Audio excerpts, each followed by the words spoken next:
Well, it is 6 minutes after the hour of 6 a.m. It is Wednesday, April 17, 2019, 39 degrees outside. Good morning, everyone. Welcome to the KMMS Morning Soapbox. Tom and Shane are here.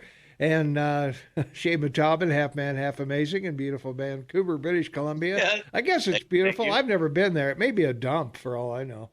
It's heading towards San Francisco in some ways. I Is mean, it? we have, Oh, yeah. oh yeah, with the homeless. Yeah, it's not.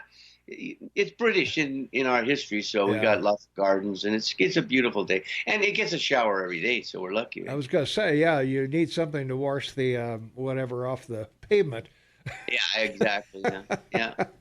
And regrettably, 90 days of sun. That's I was that's going to pretty say much that's the it. bad part, and it rains there Yeah, a lot. A lot a of lot. rain. A lot of rain. Does that get Like yeah. old? Does that get old? You know? Oh, very, very, Yeah. yeah, very quickly. Because I think I could walk around in snow. Okay. Yeah, But snow's not rain, you bad. got to get an umbrella, or you got to, put something over your head, or, you go Oh in yeah, someplace and you're exactly. soaking wet, and, snow, you can just kind of shake it off, and, you're good to go.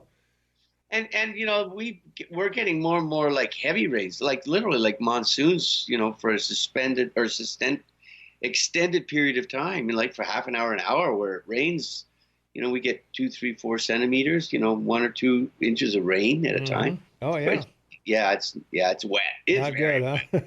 huh? Well, I'd give you a forecast if one would come up on my screen, but it doesn't seem to want to this morning. What else could go wrong, huh? Nothing wrong. We've Nothing. got, we've got no But weather. We got nothing. I don't know. Maybe. Well, here it comes. okay. So Finally, yeah, fine. All yeah. right. Finally, we got something to talk about. We got weather here. We're looking for a high of, holy smoke, can that be right? We're looking for a high of 49 degrees today, 39 overnight low and cloudy. No real chance of precip. Maybe some showers here and there around the area, but not a worldwide deal. Thursday, 59 degrees, Shane, on Thursday. Wow. Yeah, this 59. this is where you open your door and you put your hand and finger outside the door, not to see the direction of the wind, but to see if it's warm out Yeah, there, that's right? Like, right. Yeah. Yeah. If your finger doesn't freeze in 10 seconds, you're okay. you're, it's spring in Montana. Exactly. 59 for the high tomorrow, 38 the overnight low. Mostly sunny all day, no chance of precip in there at all. And then we get up to 65 on Friday. 65 on Friday and sunny. Wow. 39 degrees. That'll get rid of whatever snow's left That's roaming right. around here. So For that the should Easter take egg care of it. hunt, for the Easter egg hunt on Sunday. That's Yeah. right. Well, we are going to get some overnight rain on Saturday. 52 will be the high, 32 the overnight low. And then Sunday, 54 and 34 the overnight low. It'll be cloudy, but no rain in the forecast there. So that is good news for the whole area. So it looks like we got a pretty nice Thursday, Friday, and Saturday coming in here. Well, at least today, tomorrow, and Friday. That's right. There you So go. yeah, so that 65 is going to feel pretty good. That'll get the trees popping. Exactly. Flowers. Yeah, The bulbs will be breaking the surface. yeah. I My got I goodness. got some tulips coming up. Yeah, daffodils. Yeah. My goodness gracious. Oh yeah. Right now, Livingston's 40 degrees, and Manhattan is 38. Three Forks is 34 degrees, and Gallatin Gateway's 37. Ennis is 34. They got a little snow going over there. And Gardner is 33. Big Sky is 29. And at the airport in Belgrade right now, it's 37 degrees. And we're right at 38 degrees here in our lavishly appointed studios in downtown Bozeman, Montana, where there's nothing to fear. Tom and Shane are here. There you go. Right? Yeah. No dead air here. No dead air here. It's forever. Right, It's man. forever air because we record it where? Yeah, live. Well, I was listening to Coast, and about half of our stuff that comes from our station didn't play on Coast to Coast. So, Oh we no. had Coast to Coast, and then we had dead air while we had whatever commercials or some of the promos we play for the various shows, and our ID didn't play. AM 1450 Wow. KMMS in Bozeman, and whatever. all that legal stuff we're supposed to play that didn't go out. Uh-oh. This is Not a News good- Radio, AM 1450, KMMS in Bozeman, 1340 KPRK Livingston, online, KMMSAM.com. So There there. you go. Yeah, take that, FCC. Yeah. That's a makeup. That's right. That's what's known as a makeup. Yeah. That's right. Well, guess what? What happened on this day in history? I can't wait to find out. How about you, Oh, Shane? this is a good one because it's Easter week. It's so- Easter week, of course. Yeah, yeah. Well, let's see what we got going on here. Well, back in the 1500s, 1521, Martin Luther went before the Diet of Worms to face charges stemming from his religious writings. The Diet of Worms. That's right. With the Diet of Worms was called, like, as you said, an assembly in the Holy Empire. But this is that was in 1521. Yeah. He was ordained in 1507. And to put it in context, Christopher Columbus sailed the ocean blue in 1492. Right. So anyway, this is the 16th century. Yeah. And he was ordained a Catholic priest. Didn't like the view of indulgence. Now, indulgence at this time was a teaching of the Catholic Church. It was a way to reduce the amount of punishment one has to undergo for sins, and to reduce their concern of going to purgatory. So they pay to the church for indulgence. And he didn't think that way. And of course, that was because this is why this is so fascinating, because this changed the Catholic religion forever. Yeah. And of course, this was Pope Leo X's idea. And lucky for him that he was a Medici from Italy, and the Medici family was famous for what they did. So he wrote a book in 1517 called the 95 Theses about what was wrong about this indulgent and paying to get rid of your sins. Right. And he got excommunicated. Wow. So he began the Evangelical Church of Germany, which is known as the Protestant religion today. Yeah. Ended up marrying, having children, and died at 62 in 1546. But forever changed the Catholic religion in Europe, and was the first to print the Bible in not Latin, in English, well, German at the time, and then of course it became printed in English. So yeah, he changed everything, and here we go. We get to talk about it because it's the day in history. Wow. I got stuck on the Diet of Worms. The diet just means eating, gathering. It was put together by Charles V. He was the Holy Roman Emperor of Spain at the time, and of course responsible for the mass killing and in from the Caribbean to Peru, and during the 1500s, and Spain becoming a very wealthy country and so forth. Yeah, the genocide of the people of the New World. Very sad. Very sad. I'm just glad Jenny Craig wasn't around. That's right. She would have made things. They've been confused on the diets. That's right. 1790, American statesman Benjamin Franklin died in Philadelphia at the age of 84. Quite a guy. Invented the $100 bill. That's right. Almost, but he insisted on a post office in the Constitution, and was the first postal attorney general, and wrote. He was basically famous for his newspaper in Philadelphia, and he was an abolitionist. He started out trading in slaves and made some money at that, and then by 1750, he said no and didn't want to have anything to do with it, and became an abolitionist. And so he was opposed, of course, to the Stamp Act, and a major part of the Founding Fathers group that put together your Constitution and Bill of Rights. So overall, he's a pretty remarkable guy and very talented. Spoke several languages, was ambassador to France, as you know. Went over there and chased women around for a number of years and had a good time. Yeah. And he invented the Franklin stove, Library of Congress. He established the first fire department in Philadelphia. All right. And the University of Philadelphia, which everybody knows about. What a guy. Yeah. Well, he was one of those nasty freemen, though. You got to be wary. Yeah. 1861, the Virginia State Convention voted to secede from the Union. That was back in World War II, of course. So No, the Civil War. yeah. War. Mm-hmm. But the reason Yeah, this Civil is War, important, not World War II. Come on. Yeah, the reason this is important because West Virginia is a beautiful place. But an amazing thing about West Virginia was that it was part of Virginia. And in 1861, they had the Wheeling Convention, and they separated from Virginia, became West Virginia, and joined the North, and were on the North side during the war. And they were the only second state in the Union to do this. And this is what's so fascinating is Maine. People may not know that Maine separated from Massachusetts. Wow. And they became a separate state unto themselves. So the only two states in the Union, Maine and West Virginia, that separated from the original territory or state that they were in. Wow.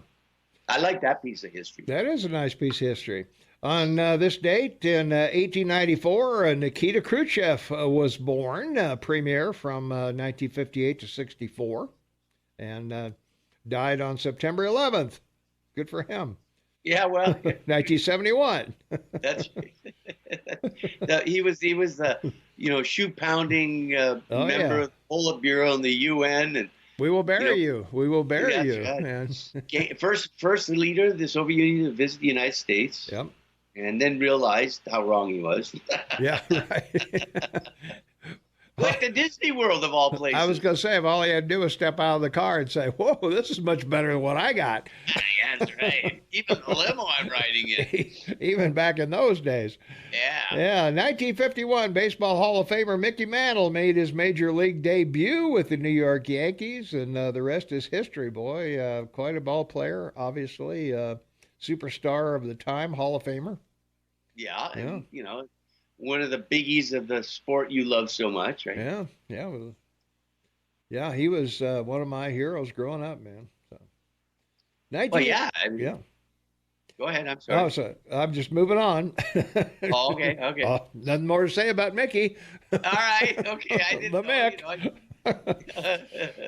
1961, about 1,500 CIA-trained Cuban exiles launched an invasion of the Bay of Pigs on the southwestern coast of Cuba in a failed attempt to overthrow Fidel Castro. And we all remember that, I think. I was senior in high school when that happened. Yeah, and then led up to the Cuban Missile Crisis, of course, because of it. Later on, yeah. The brigade was called 2506, and you're right, and there's so much about this that is confusing to historians. Pro-Canadian or pro-Kennedy historians feel that he was misled by, guess what? Your intelligence services. Wow, what a thing. Can you imagine that today? Okay, so anyway, this was supposedly a deal planned during the end of the Eisenhower administration, so he was told. So, believing his generals, believing the intelligence services that this is all set up, ready to go, everything be fine, wouldn't involve the U.S., he went along with it. That's the Kennedy side of it. Yeah. The other side of it was, no, Eisenhower didn't want to do it. That's why it wasn't done. When Kennedy found out about it, he wanted to do it because the Democrats wanted all those, votes from people from Cuba in Florida and so forth. So we all know the end result and almost World War II or III, excuse me. So there you go. Okay. We got to take a quick break. No Montana news and agriculture for a while, I guess, till, I don't know, there's still things going on, but we'll be back in 90 seconds. Hang on. All right, 22 minutes after the hour of 6 a.m., Wednesday, April 17th, 2019, 37 degrees outside. Apparently our commercials aren't going to run either, so that's okay. Well, you'll have a commercial-free morning. How do you like that? That's wonderful. Yes, oh, man. This is really getting frustrating, Shane. It's really getting old, and I know it's old for the listeners, but every time I walk in here, there's something that doesn't work right, and it's very frustrating. I know the people who are doing the electronics are working hard trying to find out what the hell's going on, but boy, it's pretty elusive. Whatever we got is not going away. And no, it doesn't seem to be. What does it? Well, it's been 2 weeks, and we're all a little, we're all getting to be a little short with each other here, because we're walking down the hall. Nobody says hi to anybody anymore. Nobody says, "How's your day going?" Not going well. You know that. Why are you asking? Sucks. Our day sucks. So Exactly. we're sorry, but boy, well, you're going to get some dead air apparently this morning through some of these things. So we apologize for that. I will make the necessary calls, and we'll see what's going on. But I don't know, man. It's a mess. So we apologize, and hopefully we can get it back on track. On this date in history, 1964, the Ford Motor Company unveiled the Mustang. Quite a extravaganza car at the time, man. Big seller. Lee Iacocca saved Ford pretty much with that design. And he, this is the third company that car company that Lee Iacocca had gone to because he'd had such interesting ideas. The other companies that he went to, Chevy or GM and Dodge, they didn't want to listen to him. But here's some interesting things about it. The original was in '62. The Ford Mustang II was a two-seater concept. Yeah. With or without a top roof. Yeah. And then it evolved in 1963. The Mustang II, which was a four-seater concept. Now it took over. It became the biggest seller since the Model T. Ford, which, back in the early 1900s, Ford's original car, 15 million were made. August 2018, over 10 million Mustangs had been produced in the U.S. And it was the first pony car, they called it, because it's called the Mustang. Right. But it was the one that created the idea of the affordable sport coupe because of speed, because guys wanted speed. Yes, we did. Coming home from the war and everything. And Chevrolet came out with the Camaro. We all know that. Pontiac, the Firebird. American Motors, the Javelin. Thunderbird from Ford. And Chrysler's revamped Plymouth Barracuda. Remember that? Oh, yeah. There you go. And that's right. Dodge Challenger. The Toyota Celica. And, of course, the Ford Capri followed up. But hugely successful cars. The one that was just not quite as successful, but was successful, though, was the Thunderbird before it, but that came in the late 50s. Well, they turned it into a luxury car from a sports car, and that I didn't think that was going to work, but I don't know. They still got it around. So let's take a phone call. 522-TALK is the number. Caller, you are on the air, such as it is. so it's kind of like, the cars, they used to come out, so something different and better now. Now they all look about the same. They do look alike, don't they? Because they've all got to adhere to the CAFE standards, and so the designs have to be, aerodynamic, and they all have the pretty much same look. Yeah. So what happened to the American spirit? See, that's what it kind of is. I want fins. I want fins on my car. Come on. Well, you had some uniqueness. I mean, we don't need total uniqueness in life, but we do need to be, a little unique. But we don't have to be like everybody else, and there goes the American spirit. There you go, man. Dulling people down, and sort of like the radio stations, Yeah. Like, okay, so you got a new competitor coming. Here's a conspiracy for you. That's right. You got a competitor that's coming into town. Right. So what they're preempting with viruses and stuff. That's and you know what? I'm going to get tired of listening to your dead air because the quickest way to lose a radio station is dead air. You know that. I know that. Trust me. It's either that or it's the wrath of Dominic, man. Oh. Coming back and then he says, you guys, you weren't listening, so I'm going to burn down the steel or the Notre Dame deal. Our cathedral here. That's right. He goes, you know what? You guys should have listened to me. We should have listened. I don't know what we were thinking. Thanks, man. Have a good day. Take it easy. All right. That was very good. 1973, FedEx was known as Federal Express, began operations. And big story there, Frank Smith, I think, the founder of that. Exactly. And you know the story. We all do. We heard about it, those that read about it anyway. 1971, he started the company, and he basically wrote about this for a thesis in college. And the professor literally threw it back at him in the class and said, "This could never work. This is garbage. What are you doing giving me something like this?" Well, it wasn't garbage, folks. He created $1 billion company in industry, changed the world again, and succeeded in saving it by like the first 6 months. He ran out of money, went to Vegas with $500,000 in a satchel, dropped it on a roulette table on red, I think, and doubled the money and met payroll, and he never looked back. There you are. Yep. And now it's an operating company with $4.8 billion, revenue of $65 billion a year. Mm-hmm. I mean, this guy, 425,000 employees. Yeah. And I can't even get into the different number of aircraft that they have. I mean, they've got their own terminals. It's just incredible. It's really remarkable. Yeah. FedEx brought the chair I'm sitting in yesterday. There you go. See what I mean? Oh. There you go. and he came up with the wheel concept, which so many people have utilized in so many different ways in our history, being that every package would go to one central location, be separated, and then flown out again. And that's how it works. All right, we got to duck out here, pay a couple bills. We'll be back right after. Well, even the music's not playing, Gene. We're gonna have to watch the clock really closely here. So, boy, I don't know what you're going to get. I think you're going to get Fox News, but I'm not sure you're going to get anything else. So, we're sorry, but we'll persevere anyway and see what's going on. All right. I'm about to go, and I can tell you when I'm listening to the streaming. Yeah. It's still us.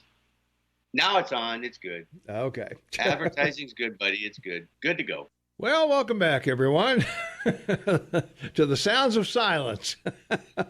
Simon and Garfunkel are here with you.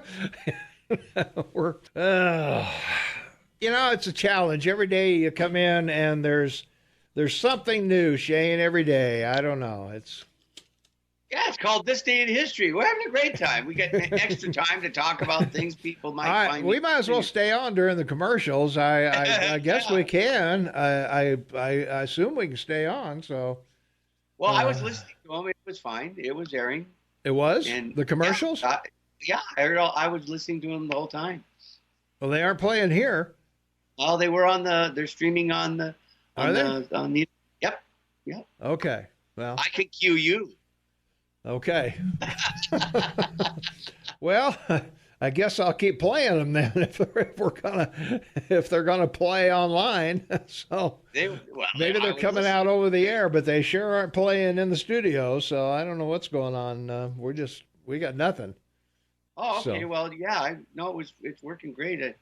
Okay. All maybe right. maybe it's another. Maybe I should wait 1 second. Let me just listen for a second. Yeah. No. I want. Do what? Yeah, you just said Simon and Garfunkel. Yeah, okay, all right. So it's today's show. It's you. Well, yeah. It's live. Well, there's us, but there's no commercials. Yeah, it was. I'm just telling you, I was listening to it. All right. Anybody else out there hearing commercials? 522-TALK, 522-8255. If you hear it on your phone or hear it on the streaming, give me a call. Let me know, because text the mayor so he doesn't stress. Yeah, or text me. Text me at our text. Our text line at 478-8298, and so let us know if you're hearing anything out there besides just us. So yeah, exactly. No, because this is kind of, if I can't hear it in here, I don't know if you hear it out there. So that's right. Yeah. All right, let's take a phone call. Maybe we get some enlightenment here. Caller, you are on the air. Can you help us out? Yeah, there's nothing. At the bottom of the hour, you had probably 2-3 minutes of silence. Okay. And I'm listening to you on the radio in the car. So okay. There's nothing. Oh, well, yeah. But I can hear it on the internet. So. Yeah, okay. So broadcast, we're dead. Internet and everything else seems to be working. So the streaming, yeah. Somebody has something against you guys. I know. Man, it's really See how good we are? Aren't you glad we're so good? It's really frustrating. Well, hang in there, guys. Oh, yeah, we are. We're Have a good day. We're doing the best we can. Thanks for the call. All right. So, well, good. So we're we're not doing anything broadcast, but we are. Wow, isn't that a weird thing? That's weird. That's even more weird, isn't it? Yeah. Well, seriously, with all the things that have happened in the 2 weeks, last 2 weeks, that's a weird one where it's streaming, and I can hear the commercials, but on air you can't, and so that's really bizarre. Yeah. Now I do think that this is a conspiracy. I mean, is there really a new competitor in town? Well, yeah, there is. I mean, there's always a competitor. Come on. Let's take another phone call. 522-TALK is the number. Caller, you are on the morning soapbox, such as it is. What's going on? That's okay. He's right. There was nothing on my AM radio in the truck, and there was nothing. It went dead on my Android, too, in my ear. Oh, jeez. Wow. Well, just double whammy. Just make you can make a little breakfast for yourself when the commercials play, and you won't miss anything. But I'm driving, so. Oh, okay, well, all right. Well, at least hopefully you can hear us now. Yes, I can hear you now. Just no commercials. It was all okay. For a while. Right. I'm both. Doesn't have to listen to the commercials. Because I was listening on my Bluetooth. Yeah. And it went dead, so then I turned on the radio, and it was dead on there, too. Ah, jeez. All right. So you didn't have to listen to babble. Oh, man. No, and I get a little orange bar that comes across that says streaming has stopped on my phone. Ah, okay. All right. Well, thanks for the news. All right. All right. Thanks so much. Okay. Bye-bye. Bye. Oh, man. This is, I don't know, every morning it's something, Shane. Every time I think I got something fixed, then bam, it's another goof up of some weird kind, just like we are this morning. So. Well, yeah, and especially when you have to plan for, think about, and be ready to talk for 3 hours, right? Well, yeah. Well, we're always ready for that. We got plenty to talk about, but I don't want to talk about the radio station not working. That's not my job. There you go. Let's take another phone call. 522-TALK is the number. Caller, thanks for calling. What's going on? Hi, Tom and Shane. This is Donna in Livingston. Hi, Donna. You're coming through beautifully. Everything was working great yesterday morning, all the commercials. I know. By afternoon or evening, the commercials had stopped, but the programming was coming through. Okay. So we're hearing you, which is the important part, but I know you need the commercials to pay for it. Well, that's true. Yeah, because all these people are going to say, "Hey, wait a minute, right? I'm not paying for that dead air." That's it. You don't get paid for dead air. So. That's right, exactly. But we hear you. So well, good. Just bear with us. Most of the spots are 2 to 3 minutes at worst. So right, just and bear I always with us. appreciate you telling us the time. So, yeah. Well, I will try and do that because if we can't hear it, then I'll let you know because our next break is 3 minutes. So okay, yeah, well, that's coming up in about a minute. Good, so. All right, thanks so much, Don. Appreciate it. Okay, bye. All right, let's take that break right now. So here's 3 minutes of the sounds of silence, or whatever you're getting or not getting, and I'll see if I can get a hold of somebody and tell them what's going on. So we'll be right back. All right, 16 minutes before the top of the hour. It's Wednesday, April 17, 2019, 38 degrees outside. Welcome to Dead Air City. Tom and Shane on the line. And we've got callers. Well, we had a caller. Maybe we don't have a caller. I don't know. Maybe the phones quit working too. I don't know. Let's hope not. Let's hope not. Yeah, we need the communication. Well, yeah, we're having some issues again this morning. So you're treated to no commercials, but anyway, we've got lots to talk about, so we should jump into that, huh, Shane? That's right. Well, the music is now coming on streaming for the introduction. So you're not doing the ads on the streaming. Yep. But you're now live and we're back on. Okay. All right. So well, in local news, the court blocks... and other local news. The court blocks drilling north of Yellowstone Park. District judge has blocked an exploratory gold mining project in the mountains north of Yellowstone National Park, siding with environmental groups that challenge the approval of the project.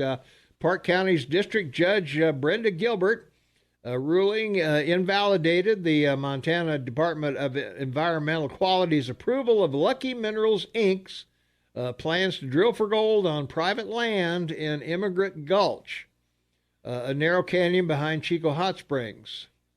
Gilbert had previously ruled that the state ignored key issues in approving the permit, but that the ruling didn't invalidate the exploratory license. I'll get it in a minute. The latest ruling concerned an amendment to the Montana Environmental Policy Act that prevented district judges from blocking projects based on faulty environmental analysis. So, I guess. Yeah, right. They're going to file faulty information. Yeah, of course. I don't know. I think you ought to be able to mine on your own land. What's the deal with that? Well, of course you should. And once again, this incessant desire of judges to be able to sit on the bench and legislate. That's what upsets me. Yeah. This is legislating. This is supposed. They're meeting in Helena. And as we said, they've only got a couple of weeks left, and they're the guys that make the laws, not some guy sitting in a black towel, behind a big desk that's 6 feet above everyone saying, "Oh, I can tell you what to do." Yeah. Very sad. Yeah, very sad. Yeah, it's a bad situation there. So, I don't know. Sucks. It does because, it's a major part of your republic, being the judicial branch, and they just seem to have decided to step outside the boundary of, what really they're supposed to do. But, the difficulty with it, there's no limit on, when you read the article, there's no limit on this ban. It's just a general ban. It's not like they have a week or 2 weeks or a month, to respond. Mm-hmm. So now what they have to do is appeal it instead of being able to come to his court and answer concerns. And that's all that's all he should be able to do is say, look, I have these concerns. Mm-hmm. Come back in a week and give me the information I want, and I'll lift the ban. Yeah, but do the study or whatever, Exactly. Bring me the facts. Right, but just now the facts, man. Yeah, exactly. But instead, they have to now appeal it, which will take a year, right? Probably. Let's take a phone call. 522-TALK is the number. Caller, you are on the Morning Soapbox. So what's your name? What's going on? This is Clint. Hey, Clint, how are you? Hi, Shane. Well, I had to call in.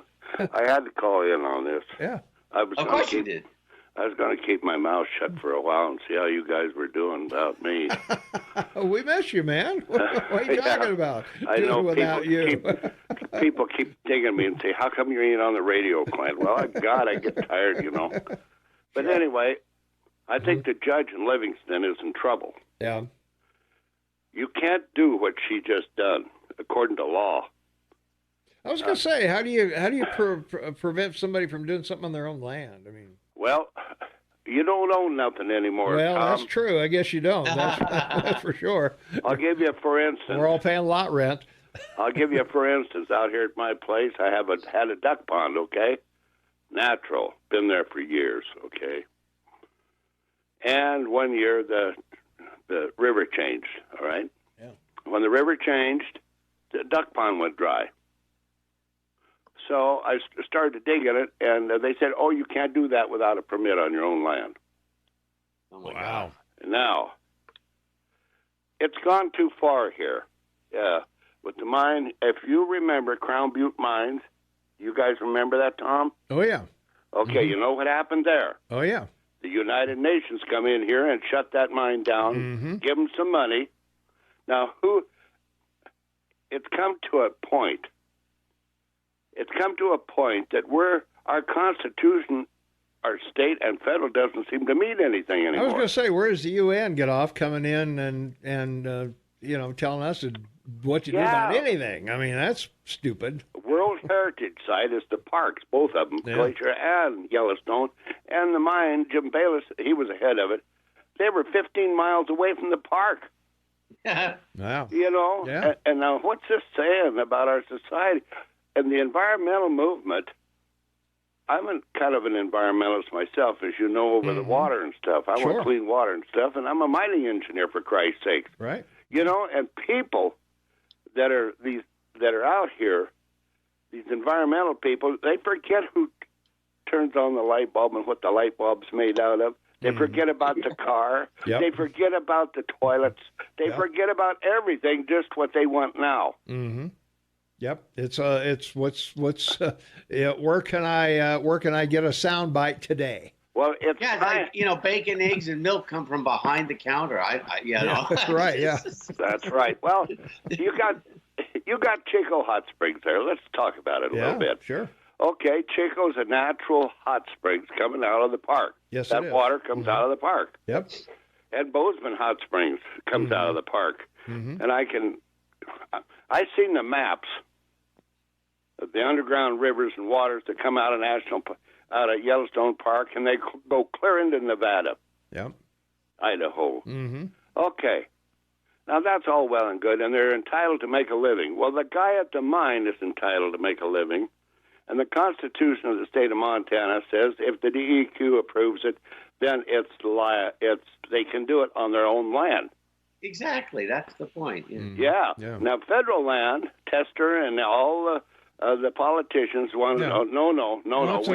That's another deal. That's why North Dakota's drilling everywhere they can, and we can't because we're in the 9th district. They're in the 8th. That's right. And that 9th district in San Francisco sucks. Yeah, man. Well, Trump's improved it a little bit. He's put a couple more conservative judges over there, but there's still 9 of them. That's right. So. Well, he replaced one, didn't he? Yeah, he did. Yeah, just recently. Well, he replaced 3 of them, I think, totally. So he's nominated 3 to be seated, and one's already seated. Yes. Yeah. So. Well, I think it's going to have to come a time right now that this judge in Livingston, it's time for the people to rise up. Really. Yeah. It's time to rise up. It's a state judge, so she's elected, right? She's an elected judge. She could be an appointed judge too. Yeah, I don't know. I don't know for sure. Yeah, I don't know either. But she can't. How she could do that is beyond me. Yeah, me too. I mean, it's not right. I don't think it'll hold. But look at the money it's going to cost in attorney fees and stuff to try to write it. Well, that's the whole thing. That's the point, isn't it? That's the whole point. Is to cause it's like cause you more pain than it's worth to to do it. And so then you walk with it's like Amazon in New York City, right? Yeah. Well, here's my suggestion. I've said it before. Real quick, because I got to take a break. Okay. Yeah, finish up if you can. Whatever the value of that gold is in that ground, let the environmental community bond for the amount of that. Exactly. Go to court. Yeah, go to bond yourself out, and you've got some skin in the game. That's right, and bond yourself out. Go to court. Best man wins. Amen. But when you're a judge says you can't do that. Yeah, that's a no-no. Something wrong with that. That is a no-no on private land. All right, man. Thanks a lot. You bet. Bye. Thanks for the call. All right. We got to take a quick break of dead air. We'll be right back in. What'll we be back in? 2 minutes and 20 seconds. All right, hang on. Oh, yeah, 4 minutes for the top of the hour. It's Wednesday, April 17, 2019, 38 degrees outside. Shane Matobin on the line with me from Vancouver, British Columbia. Tom Eagleoff, your morning mayor. And, of course, this is the KMMS Morning Soapbox with Tom and Shane. And thanks for being here with us. We're having, once again, issues. No commercials. It's better than us, I guess, huh? If just the commercial were playing and we weren't on, I guess maybe that's a good thing. I don't know. It is a good thing, yeah. We get a stand. We still get to stand on the soapbox and talk. Right. Well, a couple callers chimed in while we were taking that silent break there that the judge is elected. The judge over in Livingston, one of the Livingston people that called us and let us know that she is elected. So they will be thinking that, I guess, over there as to what they want to do when she's up for re-election. And we had another caller that said any judge that is overturned more than 50% of the time should be counted as incompetent and replaced by a flip of a coin and impeached. So there you are. So probably if you don't know the law and you're overturned, I told the caller that the Ninth Circuit would be in big trouble because they're overturned about 85% of the time in the Supreme Court. So it's a miracle that any of them are still there Exactly. or haven't been thrown out. But I guess once you're appointed, you're there. So that's the story. So.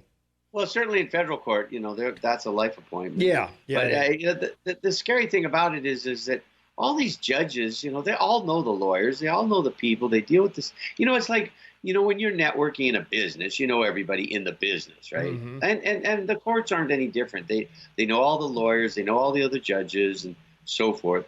And it's just a sad reality that they're always thinking about their legacy, because what they don't want is to be overturned on appeal. That's true.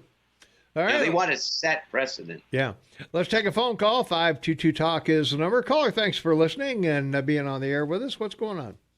Oh, nothing. I just wanted to ask Shane, your neighbors finally, Alberta tossed Notley out. That's got to be some sort of good news. I just want to get your take on that. I'll listen off air. Okay. Tossed who out?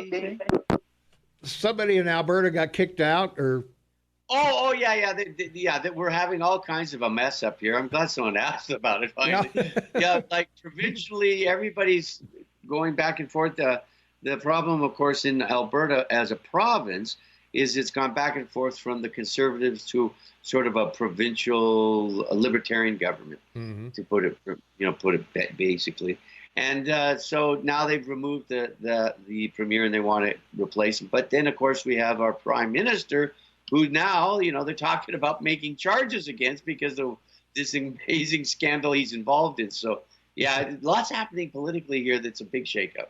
All right, we got to leave it there. If you want to expound more on that, Shane, we can do it after the top of the hour. But we got to duck out of here. And, we're not going to pay any bills. I don't even know if you're going to get Fox News or not or anything at the top of the hour. So we put a call in, so we'll see what happens, if anything. So, but anyway, we'll be back. Trust me on that one. We'll be back. All right. So stay tuned. And let's see. How long is our break here? Let me look real quick. See if I can figure that out for us. We should be out. It doesn't really say. That's right. I don't know. We'll be out for who knows how long. Oh, yeah, we are back in town. We don't have any commercials. We did get some news, though, Shane. That was kind of refreshing.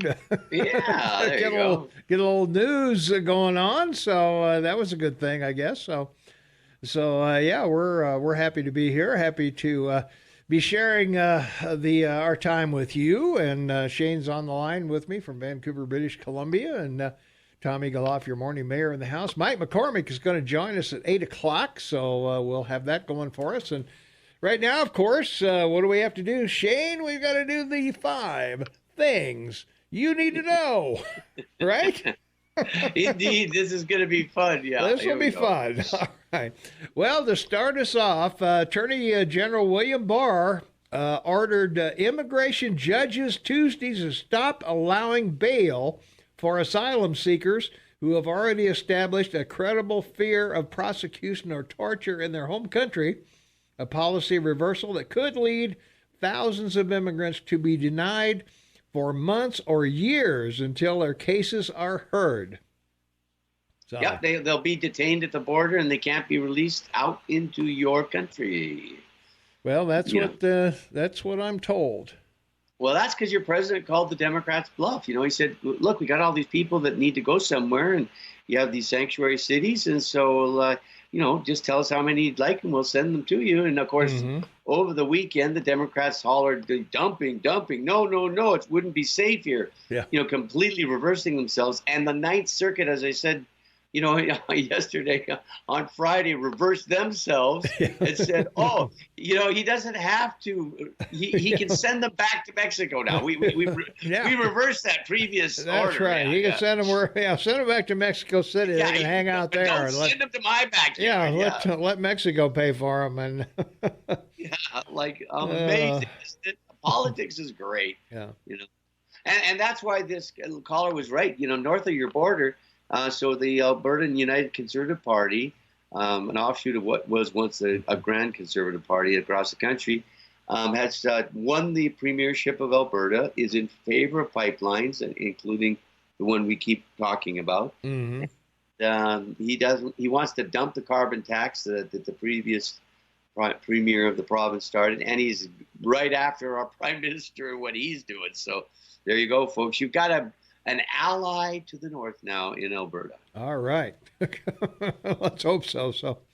Well, the ruling won't take effect for 90 days. Several groups have already promised legal challenges. Constitution does not allow the government to lock up asylum seekers without basic due process of the ACLU. And we'll see the administration in court. Immigration courts are part of the Justice Department. So I guess I predict if they take that to the Ninth Circuit Court, they'll say no. They may not. Yeah. No. You don't think so? They don't want Trump dumping people in their backyard. So they're going to say, sorry, no, he can detain them there if he wants. Yeah. You think so? Anybody that challenges it, the Ninth Court's going to say no. Well, I don't know. Got to do something with these folks. You know, you heard Bernie Sanders say, well, yeah, build stuff at the borders. Well, why not send them to the sanctuary cities? Oh, no, that's a political BS, and that's not even a question. That's not a real question. Not a real question. Come on. You can't have it both ways. What do you... Oh. I mean, you can't even use the word hypocrisy anymore because it's so bad. I was going to say, where else? Are they going to be safe from ICE at the border? I don't think so. That's very good. I like that. Well, after the fire tore through the Notre Dame in Paris on Monday with the rooftop and all of the 850-year-old Gothic cathedral going up in flames, officials in France and individuals around the world began to sketch out a plan to restore the edifice. French President Emmanuel Macron said on Tuesday he wants Notre Dame rebuilt within 5 years, though a restoration expert said work could take 10 to 15, and I would probably agree with that with as much wood and everything else they've got in there and how they're going to shape everything. Well, and, I don't think they're going to go back to wood. I think they'll go to some type of metal. Well, they probably will. Yeah, they'll metal and glass. Yeah, they'll do like Disneyland. Make their trees out of concrete, but they look like wood. Whatever that is. Exactly. So anyway, the iconic rose windows and two main towers survived, and donors, including many French billionaires, businesses, and University of Notre Dame in Indiana, have already pledged more than $700 million to reconstruct the destroyed portions of the cathedral, and police believe the fire was started by an accident, perhaps related to ongoing renovation work. And they were talking about it might have been in one of the freight elevators may have sparked a short or something. I heard on the news this morning. So, but no way to confirm that. But, hopefully it wasn't someone smoking a cigarette where they weren't supposed to be. Yeah. All right. Well, where are we on time? We're all right. The FBI, the FBI seeks extremely dangerous women who threaten Columbine High School. Yeah. The FBI is searching for an 18-year-old woman who traveled to Colorado from Miami and made a credible threat against at least 20 schools, including Columbine High School. That's incredible. Yeah. Authorities identified the suspect as Sol Paz, P-A-I-S, Paz, Sol Paz, I don't know. No. And described her as being infatuated with the 1999 mass shooting at Columbine that left 13 people dead and 24 wounded. She is armed and extremely dangerous, police said, and was last seen in the foothills of Jefferson County wearing a black T-shirt, black boots, camouflage pants. And Saturday is the 20th anniversary of the massacre, and Jefferson Park Public Schools has reported a surge in threatening email and telephone messages. There will be extra security on the affected campuses. So, wow, sounds like someone from Antifa. That's scary. Ooh. Yeah, I don't know. Yeah, all black and camouflage pants and. Yeah, exactly. Ooh. And then Trump vetoed this Yemen war resolution that both the House and the Senate passed to restrict and remove any military operations of the U.S. from Yemen, and he vetoed a second veto this year. That's interesting. Well, what makes it really interesting is it's a Saudi-led coalition, and with Khashoggi, murder and everything, our relation with Saudi Arabia, with a lot of congressmen, leaves a bad taste in their mouth. With, they felt Trump kind of whitewashed that deal, and is not going after the Saudis as he should have. No, but this is where the Crown Prince says, we gave Hillary Clinton $25 million so this wouldn't happen. Well, I don't know about that, but well, anyway. they did give him $25 million. Well, maybe they did, maybe they did or they didn't. But whether or not that had anything to do with Khashoggi getting killed or not, that's a whole nother story. Tried to find some humor in this because this is serious. This is serious for the Middle East. Well, it is, because it just makes things worse. Yemen. We're there for military support, but that doesn't mean you don't lose people, obviously. Yeah, but Yemen is on the peninsula, and it's Iran that wants to have access to it, so they have even more access to the Persian Gulf. So, right. Yeah. And being able to, because this is below the Persian Gulf, and it gives them another step towards being, threatening that major shipping lane. And so you get that, and then, you have all the other stuff that you're dealing with, like you're saying, with Saudi Arabia. So this is politically, financially, economically, this is not a good thing. Yeah. Trump wrote that the measure is an unnecessary, dangerous attempt to weaken my constitutional authorities, endangering the lives of American citizens and brave service members, both today and in the future. So the coalition is fighting Iranian-backed Houthi rebels, who want to take control of the Yemeni government. And so the Trump administration said it must support Saudi Arabia in order to keep Iranian influences from spreading. And hard to battle that, I guess, but whatever. So. Yeah, it's a policy choice that someone has to make, and it's a problem that has to be solved. So there you go. That's it. Well, White House officials bracing for the Mueller report. Our poll question of the day: will the Mueller report clear Trump and clear President Trump? That's our poll question of the day. If you go over to KMMSAM.com or go over on your smartphone to AM 1450 KMMS. Although we're probably not streaming, but you can still get over there and vote if you want to. And but anyway, it'll be interesting to see how this plays out. What information they get? Are they going to? I don't think the Democrats are going to accept anything that is sent to them. Oh no, of course not. Because unless it says Trump's guilty, they're not going to believe it. Yeah, well, that's what I'm saying. That they're gonna say, well, the redacted parts is where the real evidence is. Yeah, right. Exactly. So or something. Wherever right? I can't find it, if I can't see it, it doesn't exist. But no, I think the report is not gonna. It's going to be a whitewash or whitewash. Wash. Wash. Wash. Well, it's just that the problem now is the shoes on the other foot. Yeah. Okay. And this is all bouncing back at the Democratic Party and everything involved with the whole thing. We don't need to go into it. Everybody's been listening to it for 2 years. Yeah. And the bottom line is no collusion. He didn't obstruct. And let's get on with life. And, you got a big country that influences the world, and let your president run it as best he can, right? I mean, seriously, let's move on. Yeah. Well, we got about 18 months left before the next election, and as I've said many times, get to work. Promote your party, and win in November. If win at the ballot. Win at the ballot box. You're not going to impeach him. You're not going to.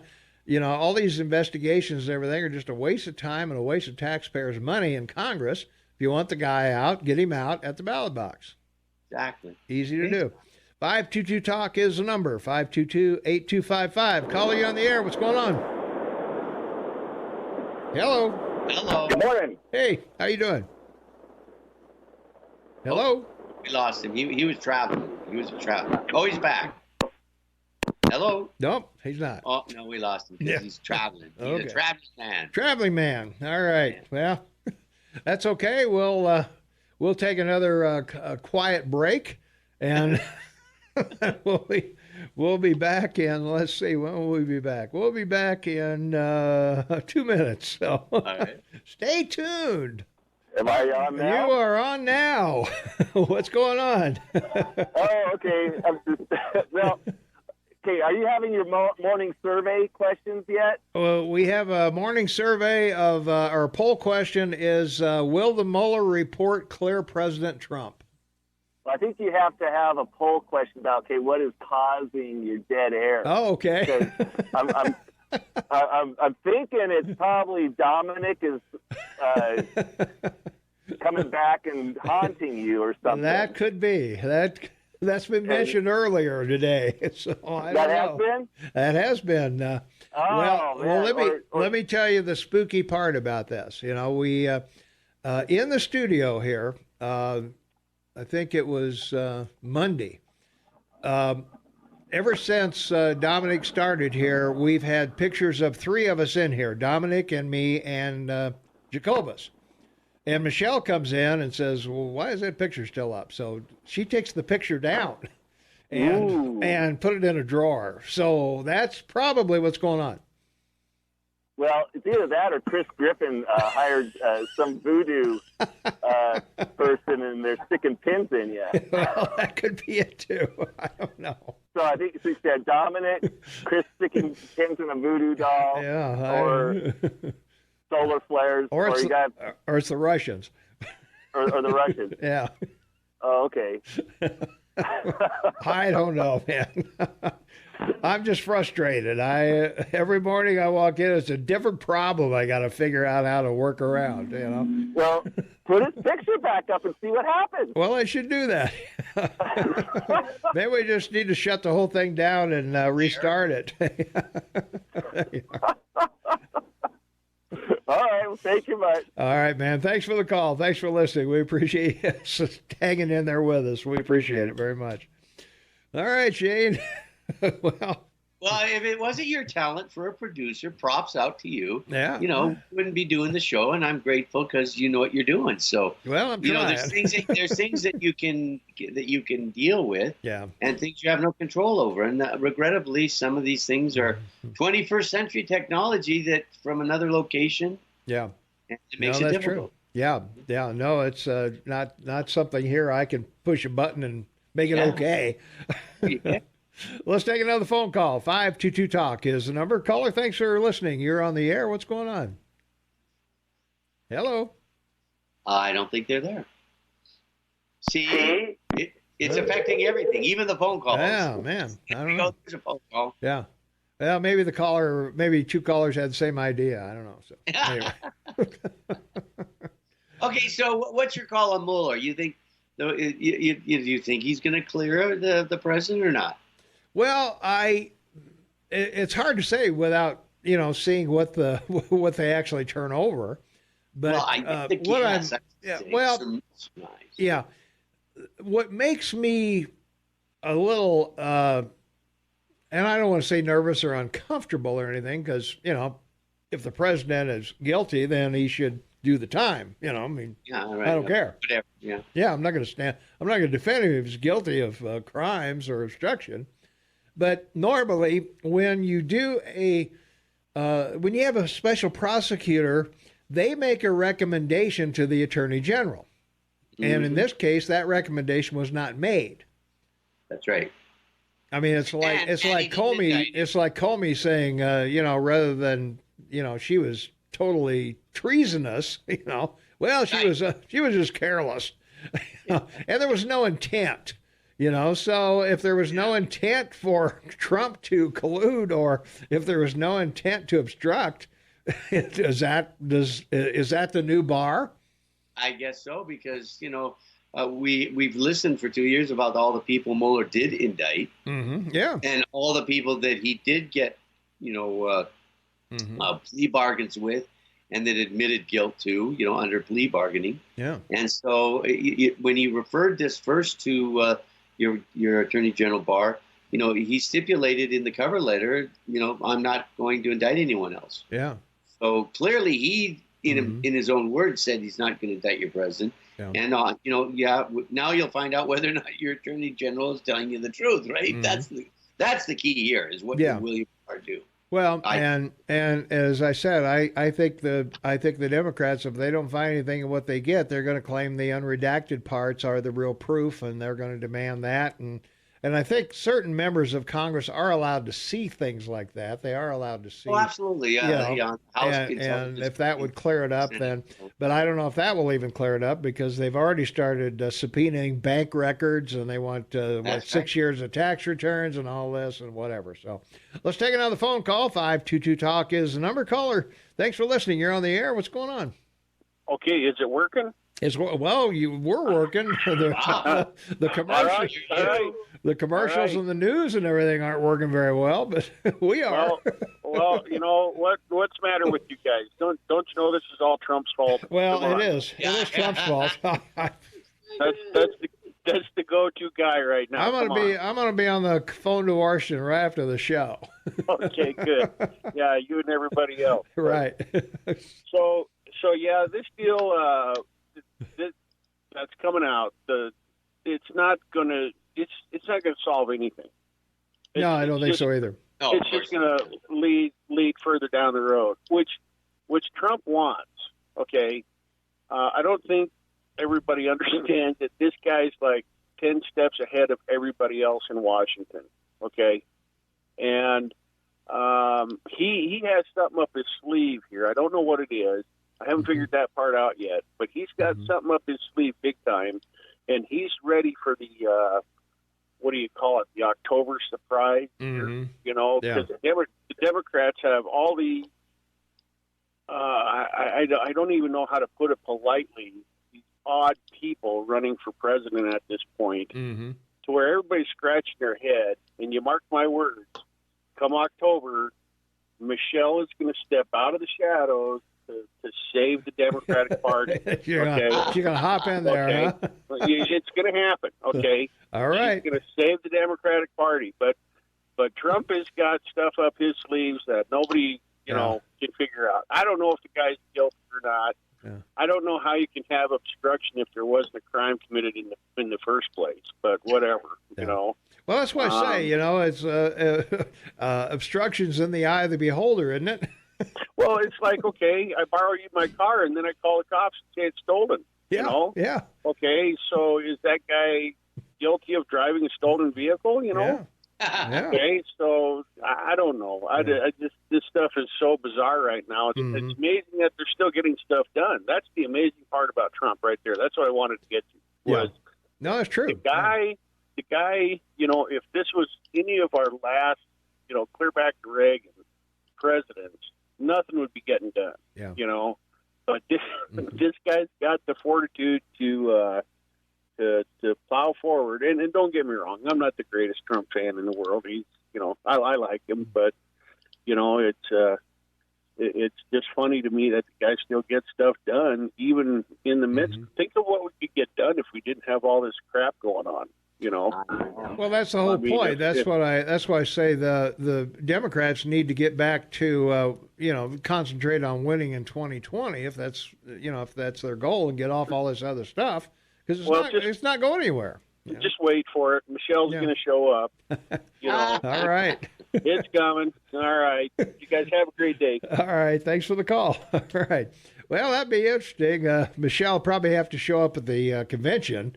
That's right. I was going to say they're going to vote, and if they don't have a vote on the first round, I think then it's open season. Delegates are free to vote for whoever they want to, and if they trot Michelle out there, boy, I don't know. That could be an interesting situation, because you'd get Barack back, But I said the same thing about Clinton. I said, hey, Clinton, you get the first woman, you get 2 presidents for the price of one. I don't know. It'll be that would be interesting to see that happen. Another possibility still is Bloomberg. He's sitting out there in the weeds too. That's true. Yeah. Well, and Biden still hasn't got in yet either. So what's going on with that? So he's not going to run. Yeah. All right. Let's take another phone call, and we got to take a break at the top of the hour. Caller, you are on the Morning Soapbox. What's going on? Good morning, Tom. It's Steve. Hey, Steve. Hey, I don't have much time, Steve. I got about 40 seconds. Go for it. Well, you don't have enough time for what I want to say. Okay, call back. I'll call you back. Call back. All right. Call after the top of the hour. All right. Okay. Well, that'll wrap it up for here. We might have Montana news. We might have Fox. Well, we won't have Montana news. We may have Fox News. We'll see. We'll see which one shows up. And let's see. So, we should be back in 3 minutes. Dead air or not. So stay tuned. This is News Radio AM 1450 KMMS in Bozeman, 1340 KPRK in Livingston, and at fine computers around the world, KMMSAM.com, and on every smartphone in America, AM 1450 KMMS. Back after this.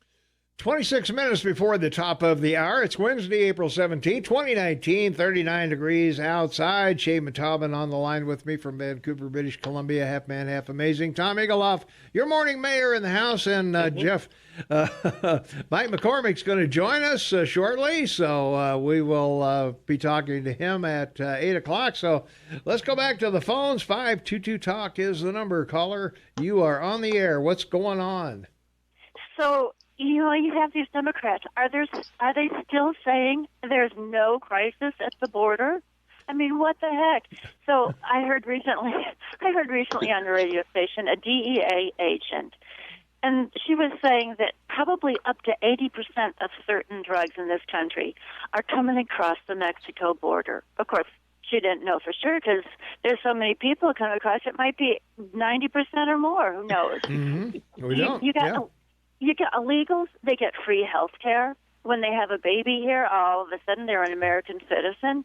Our health care system is already getting strained. So many doctors are leaving because of stuff with Obamacare and everything. And then you have illegals getting free health care and babies being born. What a strain on our health care system. That's already being strained. You got so many cases of innocent Americans that have been killed by illegal aliens. So if I'm a Democrat and one of my family members were to get killed, would it still not be a crisis? Yeah. I mean, they come here, they work. Okay, so they're hard workers. That's great. But they send so many of them send money back to Mexico. I mean, I can stand at Walmart at the customer service or Smith's, especially on a Friday, and there's people who don't speak English as their first language, and they're sending money. You stand in line forever, and they're not paying taxes on that. That's supporting our system, our roads, and everything. So you got illegal immigrants coming across the border, 1,000 to 2,000 a day. Well, now it's up to 4,000 a day, 40,000. 400,000. When is it going to end? That Steve-O guy I heard a couple of days ago, he made the point, are the Democrats never going to be proactive? Okay, let's say I have a roof that's leaking. I see it leaking running down one of the walls. I'm not going to address it. I'm just going to let it go until it finally collapses. I mean, come on. Yeah. That's like with the border. You got somebody coming across, and it's more and more, and it's going to collapse our system. You got these sanctuary cities. They thumb their nose at Trump. Oh, yeah, we're going to create sanctuary cities. We don't care what you say, President Trump. We want these illegal aliens. We want to take care of them. We're compassionate. Well, now President Trump is thumbing his nose at them, basically saying, okay, you want them? Here you go. You can have them. So... And then they turn it down. No, but then they turn it down. They go, oh, no, we don't want them, but it won't be safe. Yeah. Yeah, so why do you think these sanctuary cities that acted like they want to be compassionate and want to take care of the illegals because that's the way we are as Americans, we're compassionate, why all of a sudden don't they want them? Well, They do want them because of a couple reasons. One is we got a census coming up, and we want everybody counted because the number of people determine how many representatives you have in Congress and in the House. The kickbacks you get from your government. Yeah.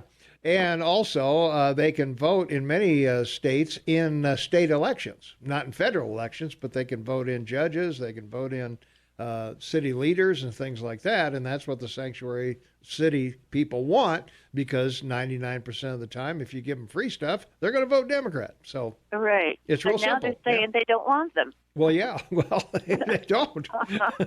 They don't want to take care of them. I mean, they already got enough homeless in their cities as it is because they're a magnet for these folks. So, that's the deal. So be careful what you wish for. You might just get it. Exactly. Hey, thanks for the call. I appreciate it. Yeah, but Nancy Pelosi is saying they don't want them. They're being political pawns. Oh yeah, that's it, man. That's That's the answer. I'll try. Yeah, there's no crisis, no crisis. No, not at all. All right. No. Thanks, you. Okay. Caller, thanks for waiting. You're on the air. What's going on? Hi, it's Gay. Hey, Gabe. So put a 50% tariff for outgoing money on Western Union. Well, there you are. Yeah, and that'll that. help pay for. And then you can take that money and pay for the wall.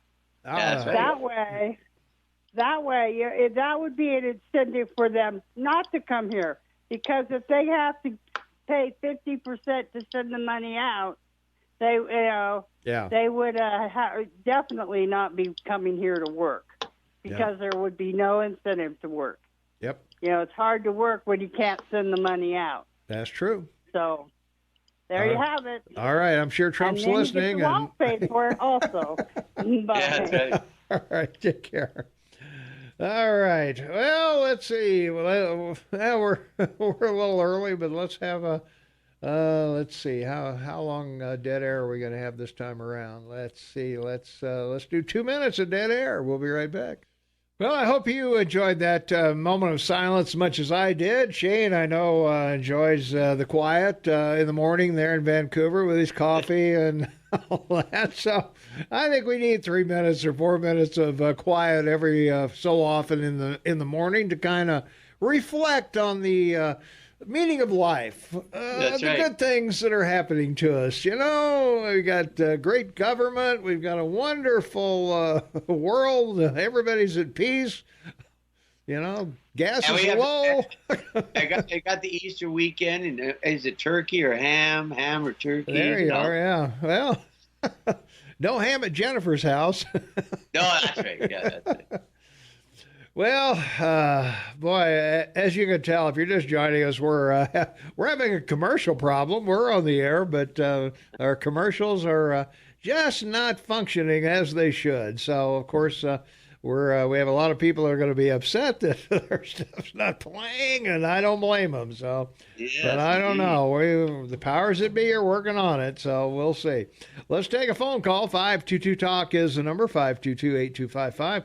Caller, you are on the Morning Soapbox with Tom and Shane. What's up? Well, thank you for the Zen moment. Yeah, I'm happy to do it. I feel much better. Are you on your yoga? Are you on your yoga carpet now? Oh, no, I'm doing Zen. I actually stuck a couple of needles in strategic places. Oh, all right. Yeah, I'm kind of getting to wonder about business here. There was a pastor in, I forget what state it was, but kind of outspoken about the gay lifestyle. So Bank of America just closed all the church's accounts. Wow. Chase has closed multiple accounts of conservative commentators and people like that. They just close your account. Wow. Now, my question is, what's the difference between these banks and for that matter, the Twitter and Google and the rest of them? What's the difference between them and the cake baker in Oregon?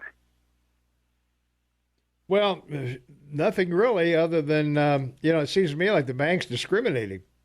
Well, the bank is discriminating based on sexual orientation or sexual identity or whatever the or political terminology is. But well, Chase shut them down because they're conservative. They didn't even have a complaint about anything. Mm-hmm. And now there's another site their bandwidth provider threatened to shut them down if they didn't remove the New Zealand shooter video. Wow. And I think that was Australia that pressured them. Yeah.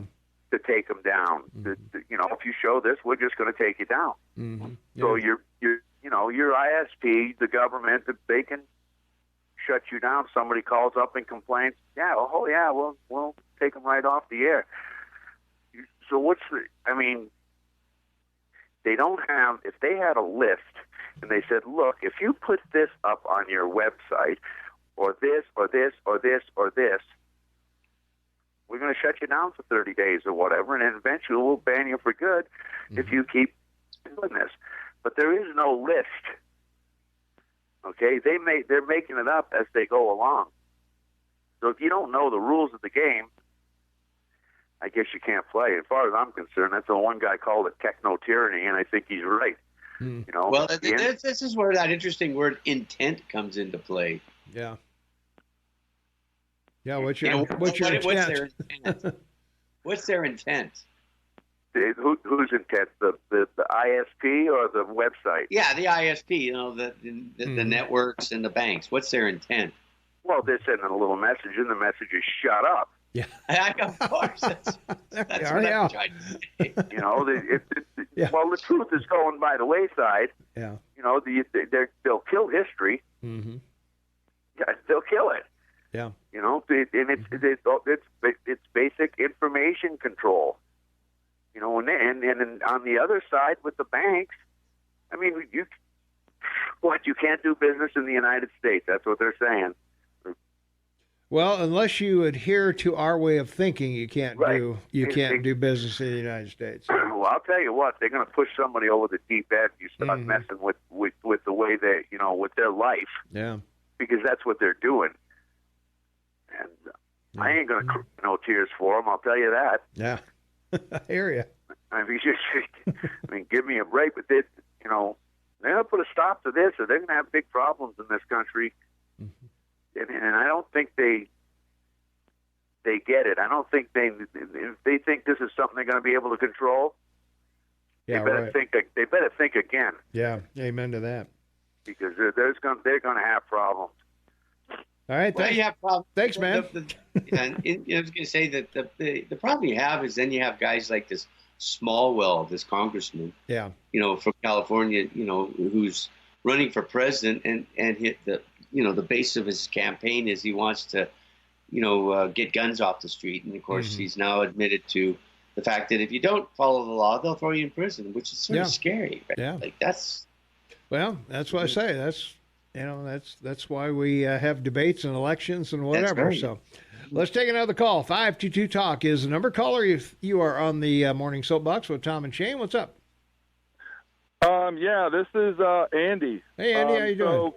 I'm good. So there's a lady that called in a few minutes ago that was just giving ridiculous claims on drugs coming across the border.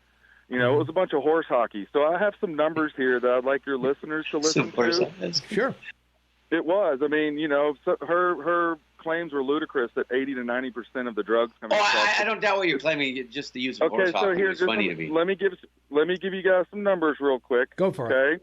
Of 120 seizures since, and I just did this research because I knew she was wrong. 120 seizures since 2018, 82 occurred at ports of entry. Another 14 occurred at the border checkpoint, and the remaining were mostly marijuana busts who dropped off packages in unguarded stretches of the border. Okay? Let me finish up here. On January 10th, the Port of Philadelphia, $1.7 million worth of fentanyl was discovered in a shipment of, it was in the Port of Philadelphia. On February 22nd, $19 million worth of cocaine was seized in a pineapple shipment at the Port of Savannah. On March 11th, 3.2 thousand pounds of cocaine was seized at the Port of New York. And on December 26th, 129 pounds of meth were seized at the Calexico border checkpoint on the Mexican border. So what I'm trying to say is the DA reports that most drugs come through ports of entry, not unguarded stretches of the border. I'm all for border security, but I'm not for these wild and pie-in-the-sky ideas of building a concrete wall along thousands of miles on stretches of miles on the border. So with that said, she's wrong, and she really needs to do her research. As far as I don't even want to really rebut everything else she was saying. It was. Mm-hmm. Well, you can go back to and listen to the rebroadcast later today. But I believe she said drugs are coming across the border. She didn't specify where they were coming across. Well, and I agree with you. It's stupid. It's stupid to bring them across unguarded areas because you can't bring enough. They have to go through ports of entry. Sure. And, we need to strengthen up our border security there. I mean, we need to focus on the areas. And that's what Trump proposed with the wall. Well, but we can't put a wall at these ports of entry. Well, no, he talked about much stronger electronic surveillance and security issues that find drugs or whatever to increase that as well as part of his border wall situation. And I think you'll find progressives and Democrats and liberals don't disagree with that. But a wall is just pie in the sky. Can I just ask you a question? My question to you is, let's just hypothetically say, okay, we cut off and interdict all the drugs coming across or into your country. How do you solve the demand problem for drugs in your country? How do you solve that problem? Legalize marijuana and decriminalize small amounts. That's how you do it. It's working in countries such as Portugal, and we need to go ahead and legalize marijuana in this country. That would reduce the black market to a standstill. And if you decriminalize small amounts of heroin and other drugs, it would encourage addicts to come out of the darkness, so they don't have to worry about being thrown in jail for an addiction problem. That's a good way to start. All right, got to go. All right. Thanks for the call. Hey, and now I'm going to listen to all of your listeners bully me for giving facts. So I'm going to sit here. This is going to be good okay, radio. No problem. Go ahead. All right. Thanks for the call. We'll be right back right after this. All right, welcome back, everyone. It's Wednesday, April 17th, 2019, 40 degrees outside. Still having a little problem playing commercials. Well, they're not playing. That seems to be the issue. But, hey, we're persevering anyway. So let's see. Mike McCormick will be in here shortly, and we'll be chatting with him. And let's take some phone calls. 522-TALK is the number, 522-8255. Caller, you are on the Morning Soapbox with Tom and Shane. What's up? Well, I'd just like to ask our last caller, how many drugs do we not catch at the border crossing? Well, that's the point, that you don't get everything, but right. But I think the vast majority do come through or try to come through ports of entry because there's no other way you can get large amounts through. Sure, there is. There are plenty of places on the border that are unguarded, that they have tracks running through and roads. And you can take a pickup truck with more than 120 pounds of cocaine on it. I can guarantee you that. Yeah, I guess you could. So it's like at your house, do you just lock the front door because that's basically your port of entry and leave your back door unlocked? No, I don't. I don't think so. So that's the same thing we have along the border. Yeah. The port of entry is our front door, and the unguarded portions are our back door. And can he tell me how much drugs do come across those unguarded places? He can't, because we don't catch them. Yeah. Well, and there's certainly a lot gets in because there's a lot here. I mean, it's very obvious that we're not catching all of it. Because there doesn't seem to be any shortage of pot or heroin or whatever, pick your poison. So yeah, we're not catching everything. I've always said about the wall, what's it hurt? Put it up. Yeah. I mean, what does it hurt? We've got a fence. We've got a fence along a great portion of our border. So if the landowners go for it or accept the payment or go to court and the wall can't be put up on their portion of the property, then hey, more power to it. They'll just have to deal with the people coming across through their property. I guess. Yeah, well, his premise is flawed in the fact that he can only tell us what we catch and where we catch it. Mm-hmm. Yeah, there's no way to. Yeah, you would. Is that were his numbers? Is that 10% of what came in? Is it 90% of what came in? We don't know. We don't know. So that's the issue, and there's no way to tell that I'm aware of. Yeah, he can only tell what we catch where we have it guarded. Sure. Well, just like the Border Patrol, caught 1,000 people one night, 2 raids or whatever, or 2 groups. I mean, come on, So, the idea that we don't build a wall, is basically encouraging them to come across there. Gotta go.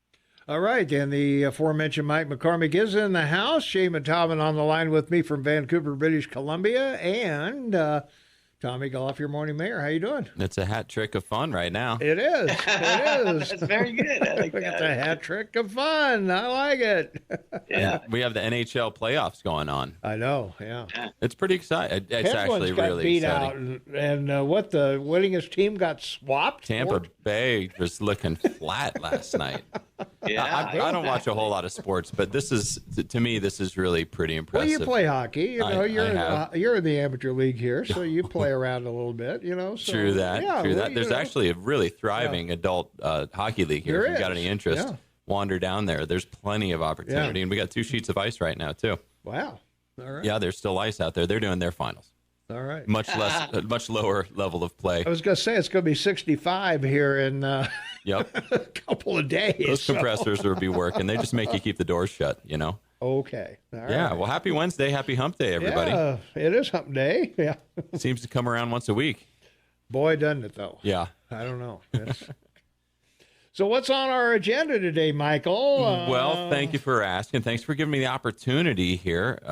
Markets are feeling toppy. They're feeling like, they've had a good run, really a great run. Everybody's portfolios. Now we've exceeded previous highs. Yep. There was a period in there where, the December 24th, it wasn't a flash crash, but it sure felt like a computer-driven, fear-based thing. And then we've been working our way back up, trying to find that high that we hit in about September.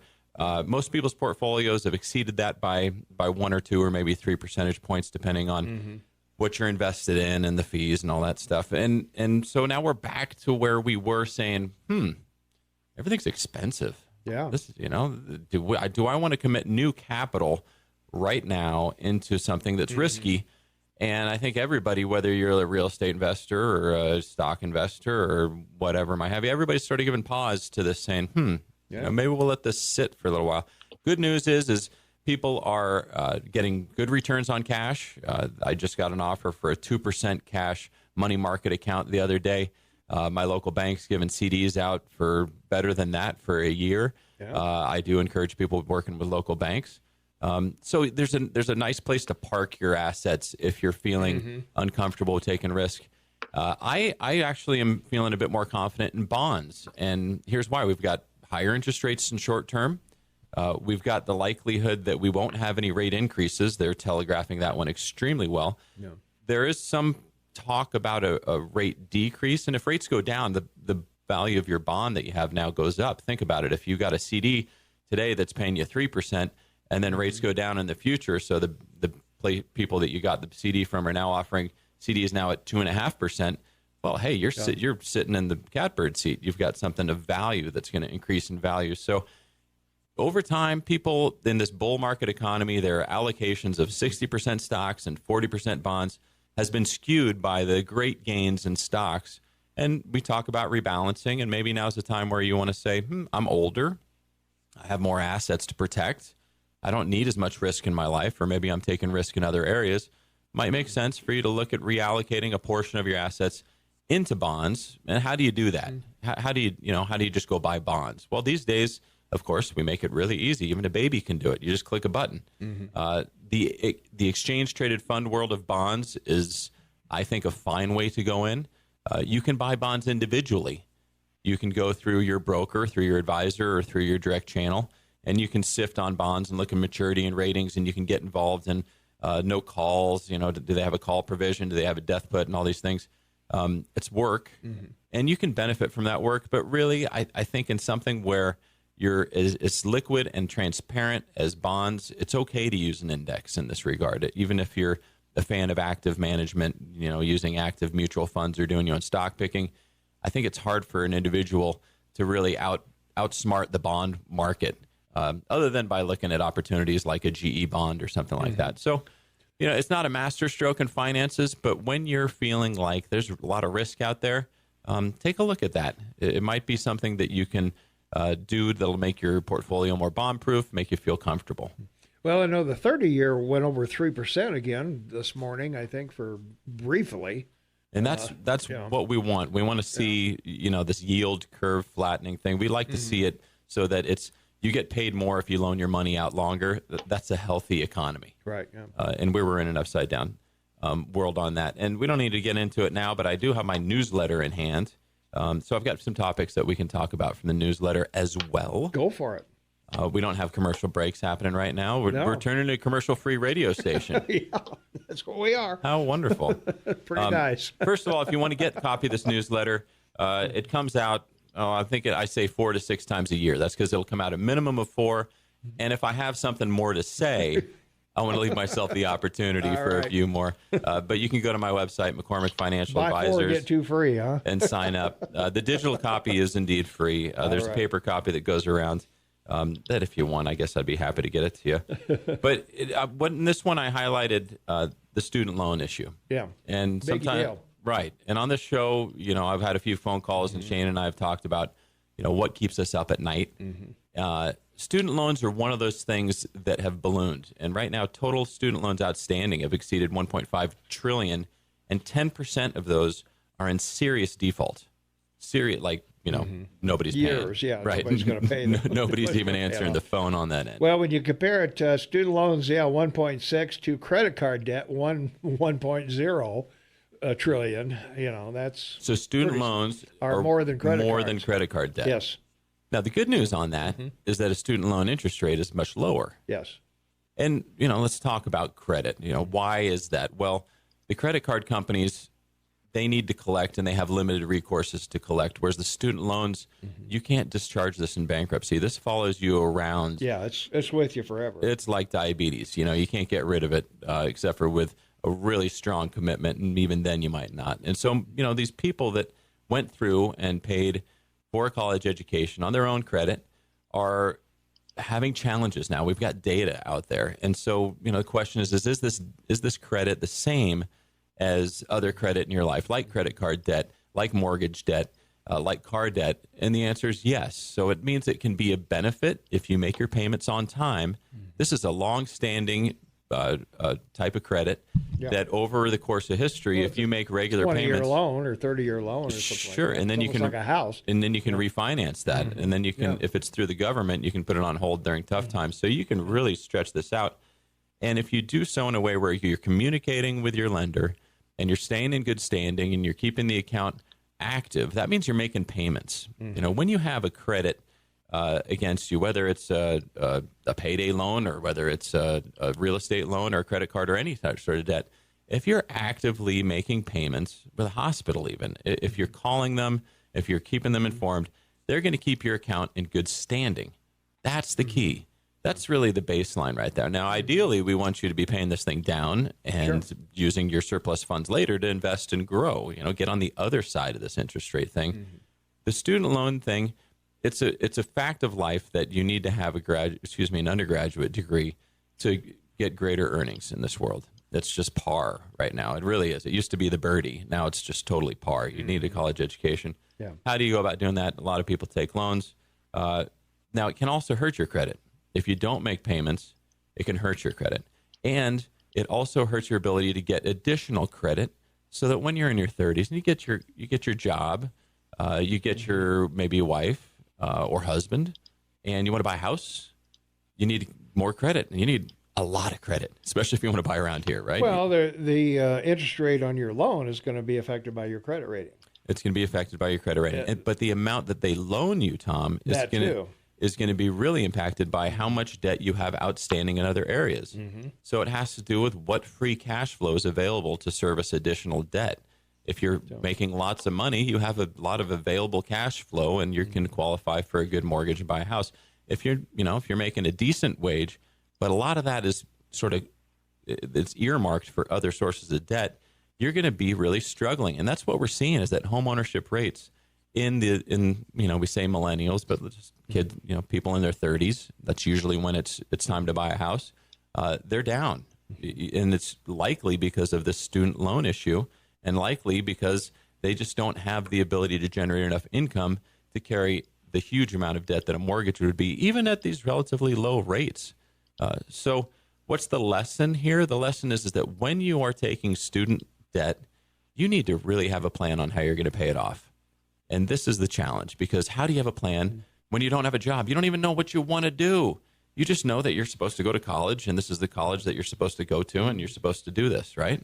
Well, will your degree, is it in a discipline that will support those payments?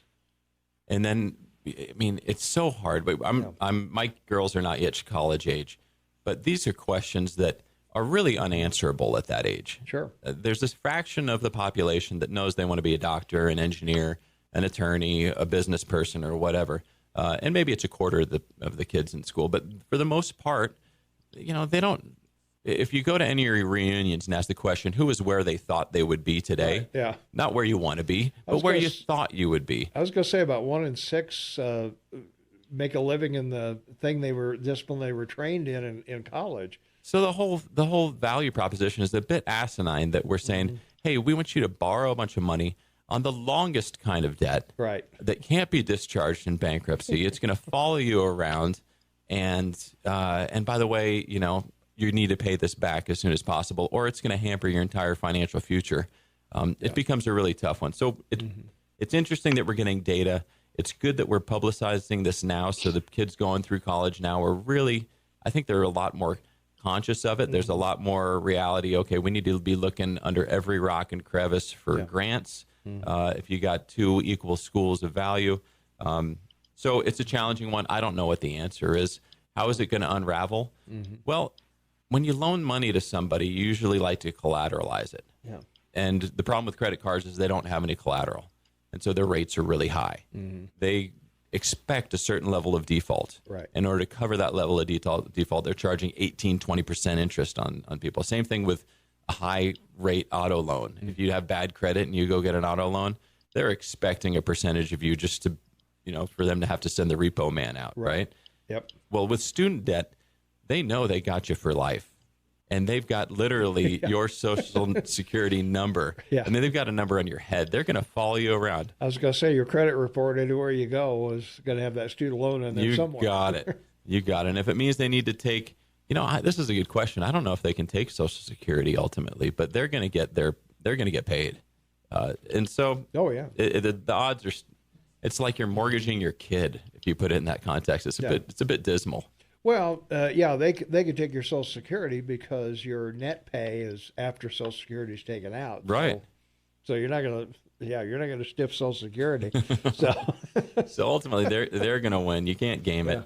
But it is tough to, when you come out of school and you're anywhere from 20,000 to 70,000 in debt. Oh gosh. Or more. Yeah. And you come out and. You want to start a family, you want to buy a home, you want the nice car, you got the job and everything, and all of a sudden, I'm juggling all these balls in the air, And this student loan thing is the one. It's the skeleton in the closet that's not going to go. The average debt is $37,000. Well, that's not too bad, but it's more than most people. It's more than most college grads are making in a year of salary. That's what I'm thinking. Yeah. And I like to use that as a metric. I mean, if you could put all of your income towards all of your debt, can you pay it off in 1 year? Yeah. I think that's a good metric. Yeah. Let's take a phone call. 522-TALK is the number, 522-8255. Caller, you're on the air with Mike McCormick. What's up? Hi, Mike. It's Barry. Hey, good morning, Barry. How are you doing, buddy? It's great. I actually love this time of year. I do. I love the sun and the rain and the taxes. And spring is here. Yeah. So I just sitting listening to you and Tom talk, and I just been following this subject. I got, as you know, I got kids that are the college age, and I feel that at some point we have to educate these kids on whether or not they're going to go to college. It's not. I know you're just mentioning that in order to get into that upper income levels, you have to go to college. You have to get a degree for certain things. But if you listen to anything that Mike Rowe has to say about it, there's eons and eons of jobs out there that are paying hundreds of thousands of dollars a year, starting salaries. But it's just they've been put into these categories that they're not glorified jobs anymore. They're not jobs that people look up to anymore. Right. So kids don't want to go to school for the trade schools where they're going to come out $6,000 in debt rather than $100,000 in debt. And so as I went to high school, it was shoved down our throats that we had to go to college. You just have to go to college if you want to be successful. Well, that's not true. It's a farce. I mean, it's obviously like what you said, if you want to be a doctor, you want to be a lawyer, you want to be a very specific thing, you probably know that at an early age. You probably know what you want to do. But these kids that are going to college, they're taking on these debts, and they know what they're getting into. There's no hidden lines. You're not signing up for a credit card with little tiny print that says, in 2 years, your interest rate's going to jump to 30%. So when do we hold these kids accountable? Like, they're 18 years old when they're going to college. They're not children anymore. They're making these bad decisions. And now we just want to say, well, we'll just get rid of that debt for you because you made a horrible decision in your life, and we'll just write it off. Well, you have to be held accountable for the decisions you make. You make a bad decision, you go to jail.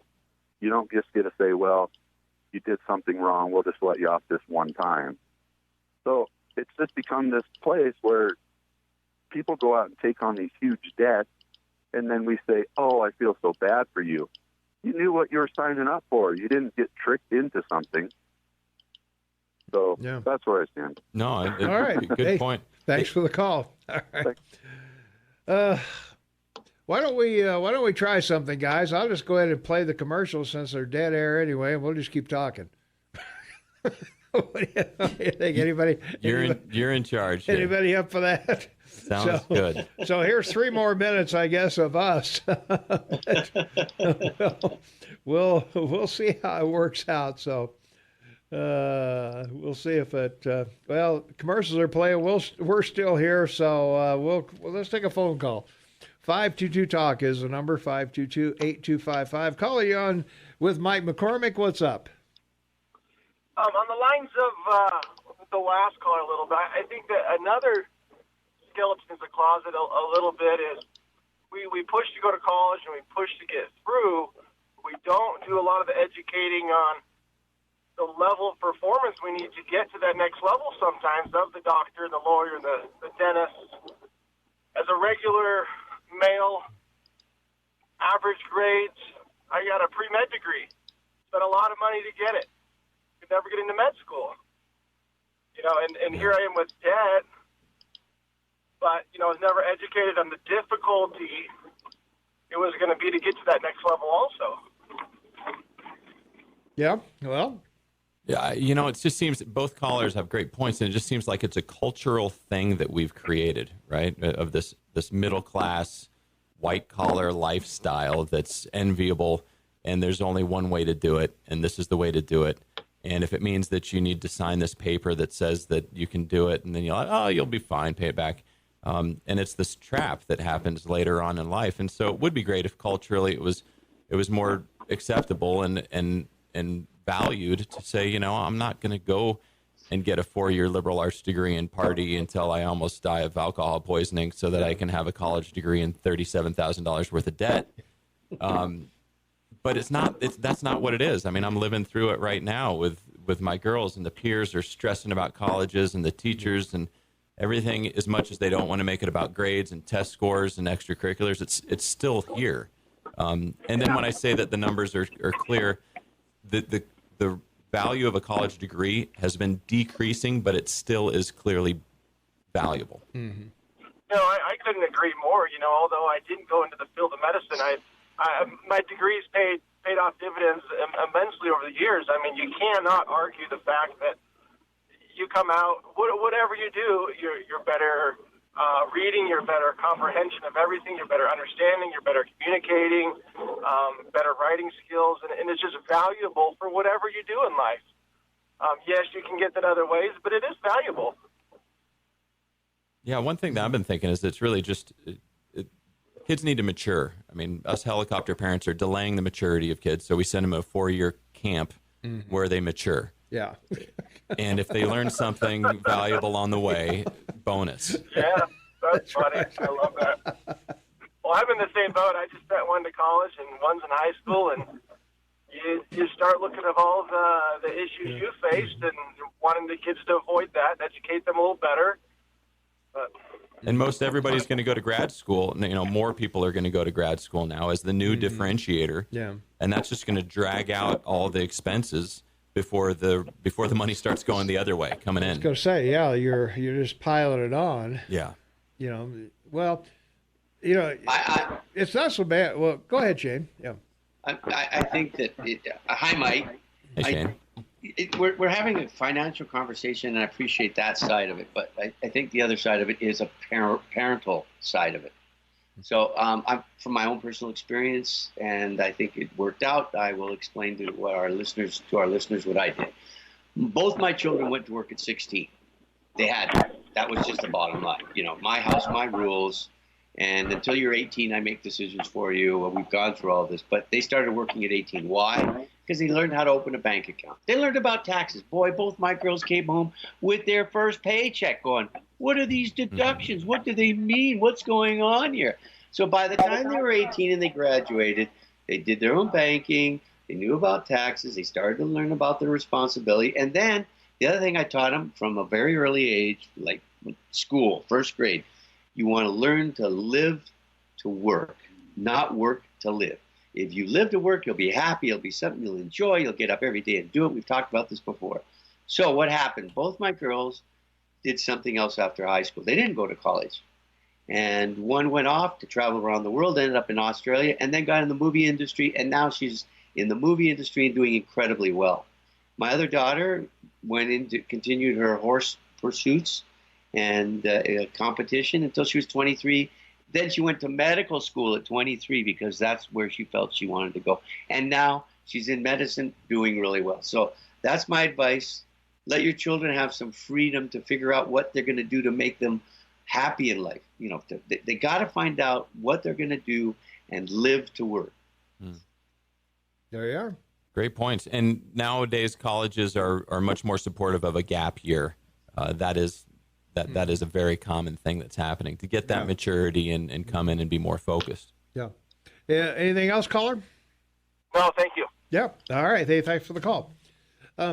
It's, when I went to college, I had no idea what I was clueless. And, you and me both. I just majored in business because I figured someday I'm either going to run a business or I'm going to be working for somebody in a business. So I need to know something about it. So that's kind of what I did. I just took a business administration and, called it good. Here's the dirty secret too, is that, and this is my perspective, but I'm a guest. Because you did oil and gas and all that stuff. It's all in a book. I know. Here's the thing. One of my best professor looked at us and said, why are you guys here? Yeah, it's all in a book. All this stuff is in a book. He was a graduate school professor, and it really challenged us. Yeah. And he called it out. He's like, you're here because you don't have the confidence to just open a book and learn it and be an expert on your own. Yeah. So I'll walk you through it. But that's what you're paying for. Mm-hmm. Yeah. Anyway, on the other side of this topic, is it okay if I pivot off of this Absolutely. topic? We don't have any more pivot callers wherever you coming want to in. go. So for yesterday's college grads, maybe that would be you included. We're seeing more people work until their older ages, and this is for a variety of reasons. The study that I'm looking at, it says that their improved health is allowing them to continue to work into their 60s and 70s. And it makes sense. You can't play golf all day. There's a lot of people that dream of the bon retirement, but what if the reason why people are working longer is not because they need the income, not because they don't know, because they're able to? Yeah. That's a remarkable win for medical science right there. I would think so.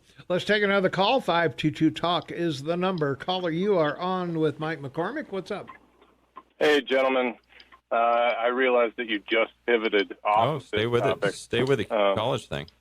I think that if the big college admissions scandal that just happened, you guys know what I'm talking about. People paying $500,000. Is that where this originated from? I'm bringing my daughter to school, so I just put it in. I just put in my newsletter about how the average college debt is $37,000, and okay. It's delinquent. So I think that this admissions scandal exposed the dirty little secret that I have actually kind of been telling my kids now for a while, that college is no longer about learning something unless it's engineering or medical, which you guys have alluded to a few times. Yeah, the STEM stuff. Yeah, college is now credentialism. It's going to school so that you can say you got the paper, and then that increases your stock slightly. If there's one thing that everybody was paying for in that college admissions scandal, it wasn't so that their kids could get educated. If you have $500,000 to buy off a school to get your kid into that school, then start a fund where your kid can tap into that $500,000, because you're not going to make that back. It's all a matter of credentialism. It's so that you can say, oh, yeah, I got my degree from USC in dance study or whatever you want it to be. It's ridiculous. School is no longer about teaching you anything anymore. And the last caller said something just kind of quickly. Yeah, it definitely teaches you to focus better, and you learn better, and you learn all those things. I kind of agree, but there's another possibility there, that it just is that you get better at things like that between ages 18 and 25. Mm-hmm. It isn't necessarily that college teaches you those things. I'm far more, I have a degree, I admit it, and by the way, my degree is in opera performance, which I sing a couple of times a year around the state or out of state. And so, yeah, I use my degree, but I'll tell you, it was $40,000 that just basically thrown away, because I don't make nearly enough money to do that. Anyway, the bottom line is, yeah, I learned plenty of things at Montana State University, but all of those things I easily could have learned just by going on the job. So, yeah, that's what I'm saying. Great comments this morning. Yeah. And I always relate that I'm lucky in my profession where I get to visit with successful people, and I try to only limit my clientele to happy, successful people. Yeah. And there is no correlation between, at least in this town, there's no correlation between education pedigree and success as I would define it, which is a job people, to the earlier caller's point, a job they're excited to do, a job that's paying them well. And there's no correlation. I mean, the plumber is the classic example. This is everybody needs it. Nobody really knows how well a good plumber does. Right, yeah. They do well. They do all right. And they should. Yeah. Well, the old saying, A students teach, B and C students work for D students. So that's and goes. When I sit down with parents that are talking about college, I try and prep them for this. But we have targets on our back. They know where our weak points are. We have put our life and passion and everything in our kids. And this is the coup de grace, the sticker on the windshield, the sticker on the back of the car. Yeah. I've got a $250,000 piece of paper in my office that said where I went to school, and it's not worth that. Yeah, Ben. All right. Hey, thanks for the call. All right. Well, we're rolling right along here. No commercials. No. It's just nothing free, to do. Free flow. Free flow. Well, and yes, you could. If you have these concerns, if you have, the classic one is the MSU versus CU Boulder. Yeah. Or something like that. I mean, these schools. To somebody on the East Coast, these schools would be largely exactly the same, except for CU Boulder has a higher reputation. They've been around longer. They've had more traction in the early days of being more exclusive. But the education quality, I can't imagine anybody's going to tell you it's going to be any different. Yeah. And so where does that put you in terms of finances? If you're planning for retirement, I always say you put the gas mask on yourself first on the airplane before you put it on your kid. Yep. That euphemism works well throughout life, right? Take care. Even Oprah said, take care of yourself before you take care of your kids. Now, she doesn't have any kids that we know of. Yeah. But that's the gist. That's what you do. Yeah. That's what you do. You never, ever, don't spend your retirement money, send your kids to college. And I see it happen all the time. Don't do it. All the time. Don't even think about it. Not literally, figuratively taking out a retirement distribution to pay a college bill. Yeah. But the parents are paying for college and they're not maxing out their retirement savings. Exactly. Yeah. And so that's the metric, right? Is you want to be maxing out your retirement accounts for a period of time. And if you can pay for the college education out of pocket, that's great. If your belief is that the child should bear some of that burden, that's great too. But then if you're going to have your kid take some of that burden, I like Shane's approach of they better understand the numbers. And I don't think there's a magic age for teaching your kids about money. Mm-hmm. I think that's a mistake to think that there is one. We learned about money in grade school. We learned to make change. We learned what a quarter looked like, what a dime looked like, and we get the picture of. Well, they still do a that quarter, sort of a dime, stuff. and a nickel. How much do I have? But we're talking learn about money like learn about debt. Well, that's true. And compounding interest, how it cuts both ways. I'm really surprised high schools don't have more classes in finance, or they should have. I think you have to take FCS, which is basically home ec, in order to get some level of that. I've talked to the high schools about how we can do it, and it's tricky, right? But bottom line is it's up to the parents. Yeah. And I always say that you've already taught your kids mostly about money without meaning to. They watch you.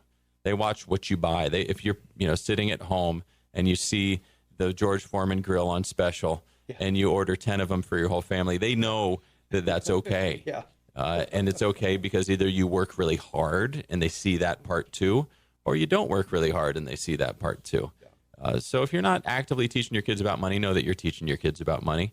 And if you are somebody that wants to have more buy-in and you have your kid take a loan out, I do suggest that you make sure they have some real practical knowledge of carrying debt, of managing money before they go to school. All right. Let's take another phone call. 522-TALK is the number. Caller, you are on the air. What's going on? Hey, this is Sven. Hi.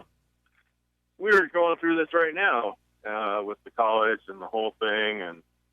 And by the way, they do teach financial survival in high school. Do they? Okay. Yeah, it's an elective, though. Oh, you have to take it. Yeah. You have to sign up for it. But it's a really good class, and they teach you all about how to deal with debt and everything else. Both my kids have taken it. One of them has taken it more to heart than the other. But what year is that class offered? Any year. Okay. My girls have shown no interest in that. Yeah, it's an elective. You have to actually sign up for it. Right.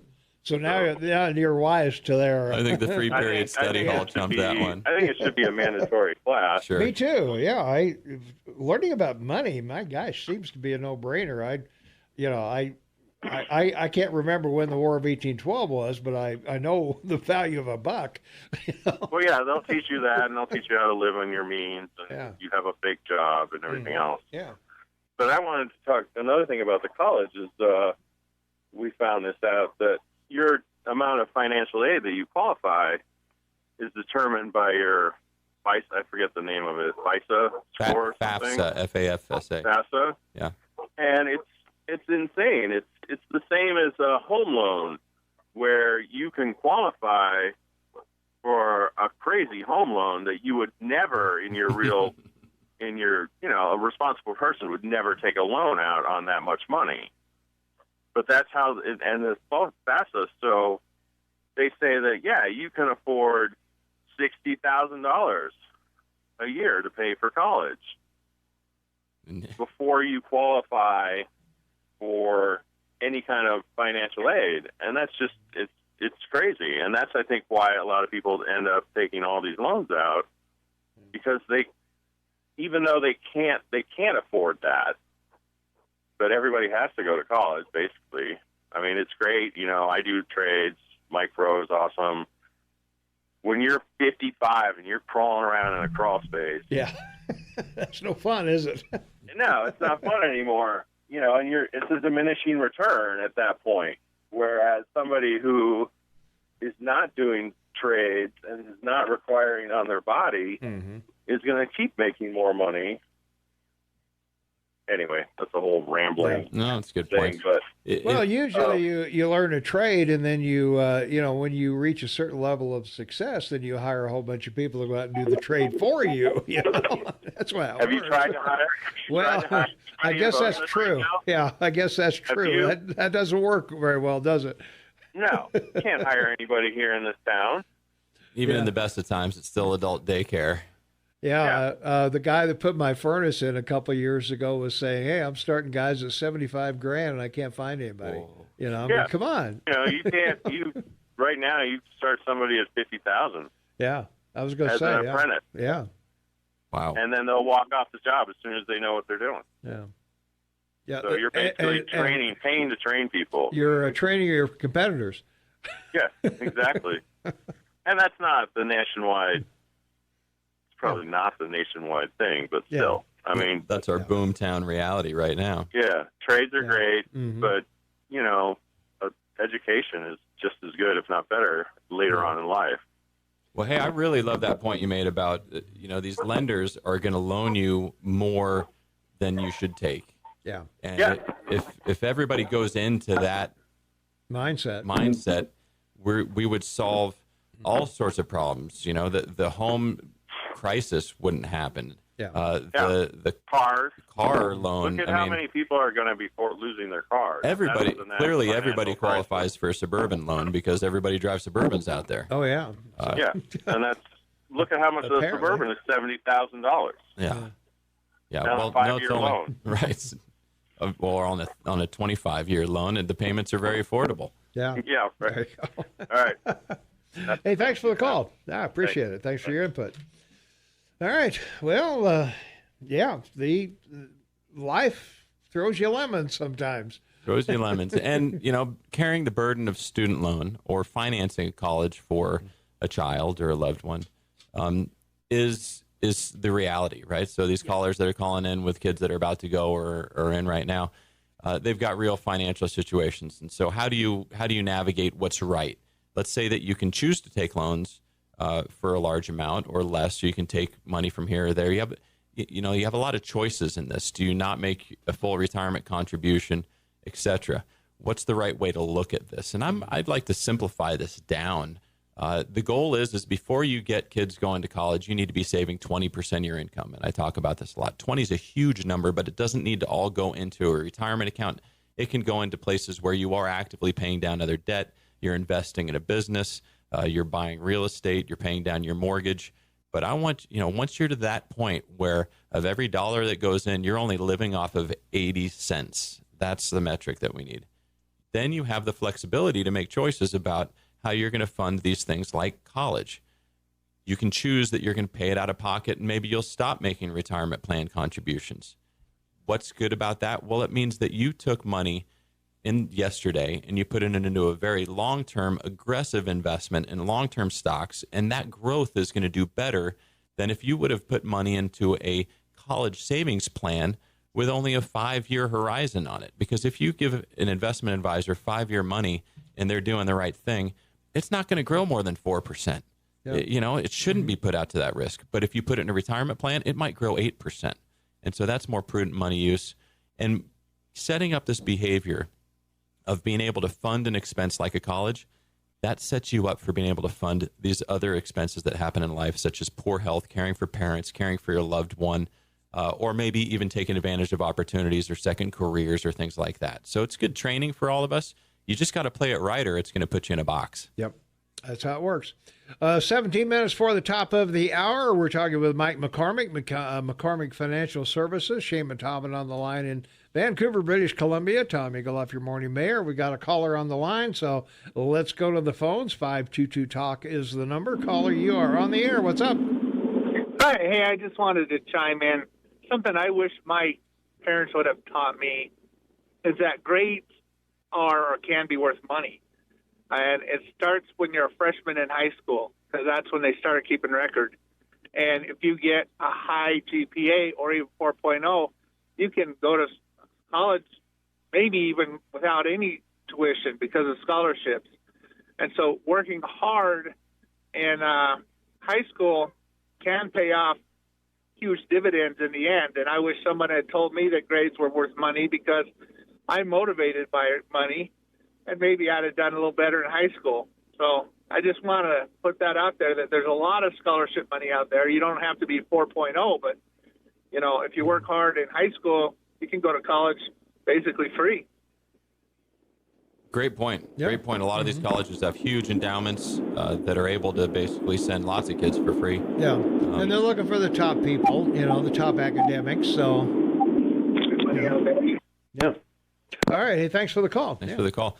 Yeah, and other sources of money abound. And if you've got, people from Montana are diversification factors. If you've got other factors that make you diversified, it's such an interesting thing to talk about in terms of how we raise our kids to be healthy, confident people, how we parent them. Do we get to tell them that they need to have a job? You know, that's a decision that Shane made, and it's a decision that we're talking about in our family right now too. How do they, do they get their sleep or do they do a sport? There's a great podcast out there. It's not Extreme History. Anyway, it's Malcolm Gladwell, I think, is the guy that has the podcast. And he boiled it down and said, the college, how do you get your kids in an Ivy League college or a top tier college? It's a function of how many adult things they do, not how many teenager things they do. And this is an interesting way to look at it. And it doesn't make it sexy, if you ask me, because if they do high school things like, work at the local ice cream shop and play a sport, okay, so, but if they do adult things, like our friend Claire Vlassis that got solar panels put onto the roof at SAC, that was a very adult thing, or they raise their own money to go across country on a bicycle like our friend the Thunderbergs are doing. I mean, these are things that the kids have to want to do. You can't fake that stuff. Then they stand out. Yeah, there you go. Let's take another phone call. 522-TALK is the number. Caller, you are on the air with Mike McCormick. What's up? There's also another option for college. You could go in the military. My kids both did, and I did. My husband did. Thank you. And that pays for your college, too. And you also get world experience. Well, tell us more about that. Pardon me? Tell us more. How do kids find out about it, and what are the opportunities? I went in the military, and when I got out, I went to school, and I told my kids about it, and my kids thought it's a great idea. They get some life experience before they have to go to college. And I actually went to a trade school. So did my son. My daughter is still in college. She's going to graduate in May. And then, debt-free. And then what's her requirement after she graduates debt-free? Does she need to serve for a period of time? No, she did serve. She served 5 years in the Marine Corps. And then she went to college. Yeah. Okay. Yeah, you sign up with make an agreement that we'll pay for your college if you stay in for a certain amount of time. Did you pay for your college? Yeah. Well, good deal. Good for you. Hey, thanks for the call. You betcha. All right. Yeah. I think that's a great point. And Montana's got one of the highest rates of serving, and so that's why I wanted to learn more. I mean, is it still a GI Bill sort of metric, or what are the programs? Yeah, Tom, do you know what they are? Well, I don't know. I don't know what they are definitely, but I know that you can sign up, and in some cases you can pick your direction you want to go in. If you want electronics or there's ROTC, computers, right? or things like that. ROTC in college. So that means that you go to college and then you serve. Yeah. And it sounds like this woman went where they served and then they went to college. Right. Yeah. They put in their time, and then Well, it's just like when I got out, I had the GI Bill for a home loan, and I had the GI Bill. I could go to college or go back to college if I wanted to. So, well, we should get an expert on and talk about that. Yeah, no, I would think any Army or actually, I know just the guy. Oh yeah, yep, military recruiter or somewhere. Yep, he's a new one in town. Nice guy. Well, good. We'll bring him in. Yeah, we will. All right, let's take another phone call. 522-TALK is the number. Caller, you on the air. What's up? Good morning, gentlemen. Steve-O. Hey. 2 quick points. Number one, I totally concur with Shane's comment. You want to have a passion regardless of what you do. You want to, live to work, not work to live. Number two is a caveat. One of the biggest ideologue problems we have in America is the indoctrination that the colleges impose upon kids coming in there through the media and through. Yeah, go ahead. Go ahead. Sorry. Had somebody on the other line. Are you there? Oh, guess not. Okay. All right. Well, we'll continue on. And we lost Shane. I just got a note from our Senator Steve Daines that Montanans' taxes went down by 22%. Okay. So I'm sad to be missing out on that one. Yeah. Uh-oh. Shane's off the phone. He's off Skype. He's off everything. Holy cow. We need that. Somebody needs to feed the hamster in the wheel here. I guess. Let's go back to the phones. 522-TALK is the number. Caller, you are on with Mike McCormick. What's going on? Hey, good morning, gentlemen. Hey. There's another option. My dad always had a saying growing up, and he was a product of the 1920s. It's called somebody's got to pump the gas, meaning that not everybody needs to go to college. And yes, Mike made the comment that if you want to make a good career and a good job, you need to go to college. To a degree, that's true, but also you think about all the vocational schools and trades that we need out there. There's a lot of people that do not need to go to college and get all that debt that you guys have been talking about all morning long. We're missing a huge population of people that need to do the work. There's the people that are going to run the work, but there's people that need to do the work. And I think our society is missing out on that big time, and we need to get back to that. Especially as conservatives, we need to get back to that. Any comments, Mike? I don't want to mistake that there's so many different ways to do this. And I'd like to reiterate the point of the people that I get to work with. There's no correlation. A lot of them don't have college degrees. You don't even need a college degree to do what I'm doing. Which is a little known secret. We just put letters after our name to make people feel comfortable with what we do. Yeah. Yeah. So there's so many different ways to do it. And yes, when I look at these kids and the parents that are so keen to have them continue their success, I mean, what they're learning is more than what we're learning. My 8th grader is learning some pretty advanced algebra and geometry, and she's not even in the advanced math program. So these kids are graduating high school smarter than we were when we graduated high school. On the book smarts, but it's how do they get these real life smarts to make these decisions about what they want to become. And we say, hey, follow your passion, do what you're passionate about. Shane made that point. You know what? It occurred to me when I would turn 45, I'm passionate about playing outside with people that I love. I have to have a job in order to afford that. I enjoy what I do a lot, but I've done oil and gas. I've done .com. I was a spec builder here. I wasn't passionate about any of it, waking up and skipping my way to the computer and the phone. There's not a lot of people that are really doing that. So how do we get real world experiences on these kids and help them to make the right financial decisions that are right for themselves without overbearing parental influence? I think we're about 100 years away from getting there on that one, unfortunately. All right. No, thank you very much, guys. It's a good conversation, and but we need to make sure that people realize that college is not for everybody. There is a large chunk of our population that is there to do the work, construction trades and all sorts of stuff, where you can make really good money without incurring debt, and we need to push that as well. Thanks, guys. All right. Real estate developers. Sure. I mean, that's you're king of town right now. There's no college degree required for that. They're probably not even going to teach you the right way to do it in college. I was going to say, you'll learn on the job on that one. Yeah. Let's go to the phones. 522-TALK is the number, 522-8255. Caller, you're on with Mike McCormick. What's going on this morning? Hey, guys, this is Aaron. Say, I think that I honestly believe this, that we need to boycott colleges and quit going for I don't know, maybe a decade or so. When these professors are making $250,000 and they're teaching our kids they need to espouse communism and socialism, there's a conflict of interest, especially considering that we're the ones holding the bag on all the student debt, right? The people are. So, I just don't get where these colleges get off indoctrinating our kids. Yet the professors and the people running the colleges, they're making $1 million a year, and that's probably the small end of the spectrum.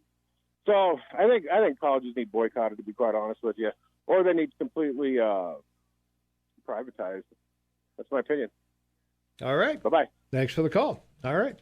Well, I think there's some validity to that. We are all for free market capitalism, and that is the answer, is that if there's no demand for the product, they're going to have to change it. College coaches make big bucks. They get shoe contracts and all that kind of stuff. And administrators, college administrators, I don't know how much a guy at Yale makes or gal at Yale makes, but the cost of college has been going up twice the rate of inflation for the past 30 years. There's no other products other than maybe opioids that are doing that. They're doing that, yeah. So yes, the future economists are looking at this, and they're looking at the compression between wages for an average undergraduate degree, and they're saying, okay, this is going to revert, and that expensive sort of middle market schools are going to have real hardships, and they're going to have to combine. But we're not there yet. This change is slow, and I always point out to people, they know me. The college recruiters, they know me. They know my income. They know what my pressure points are, and they're going to market straight to them, and they're going to bleed me for every last dime that I have available in the name of love for my daughters. There you go. Let's take another phone call. Caller, you're on the air with Mike McCormick. What's up? Morning, gentlemen. This is Steve. Hey. I just wanted to put my quick 2 cents in on this subject matter and the subject of passion. I'm really passionate about a lot of stuff. All that stuff doesn't pay money. And as Mike said, sometimes you got to do a job that you don't necessarily love in order to, afford to do your passions. It all boils down to a pretty simple thing. Life sucks. You got to plow through it. You got to plow through it. However, your individual skill sets allow. Some people have the capacity to be engineers. Some people have the capacity to be plumbers, electricians.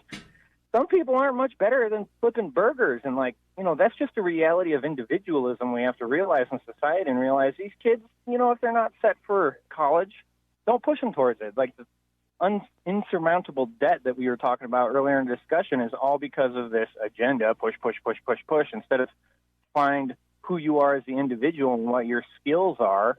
It's this go to college, accrue debt, don't get out of debt until forever, and hey, you're in your 40s and you finally realize you don't even like what you do. Yeah. Life sucks, guys, but tough it out.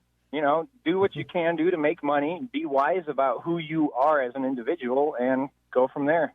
All right. Thanks much. Caller, you're on the air with Mike McCormick. What's up? Good morning. I want to concur with some of these callers. I have had my own business for 25 years, and I didn't complete college.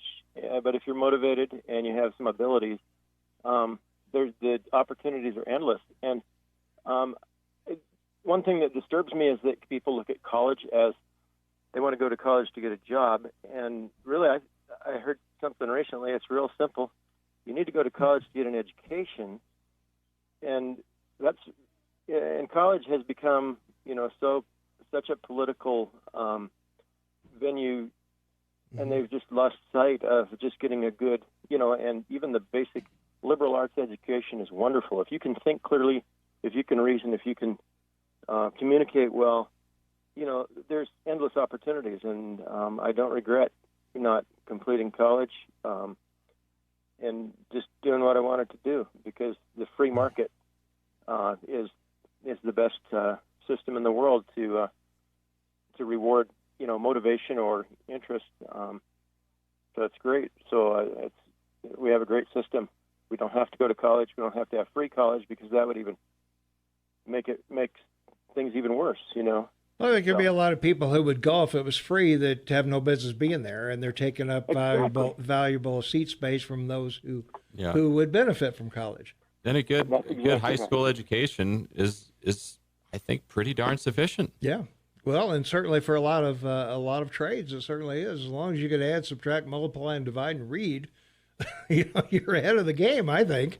Well, I think a private education is even better. Yeah. If you can. Sure.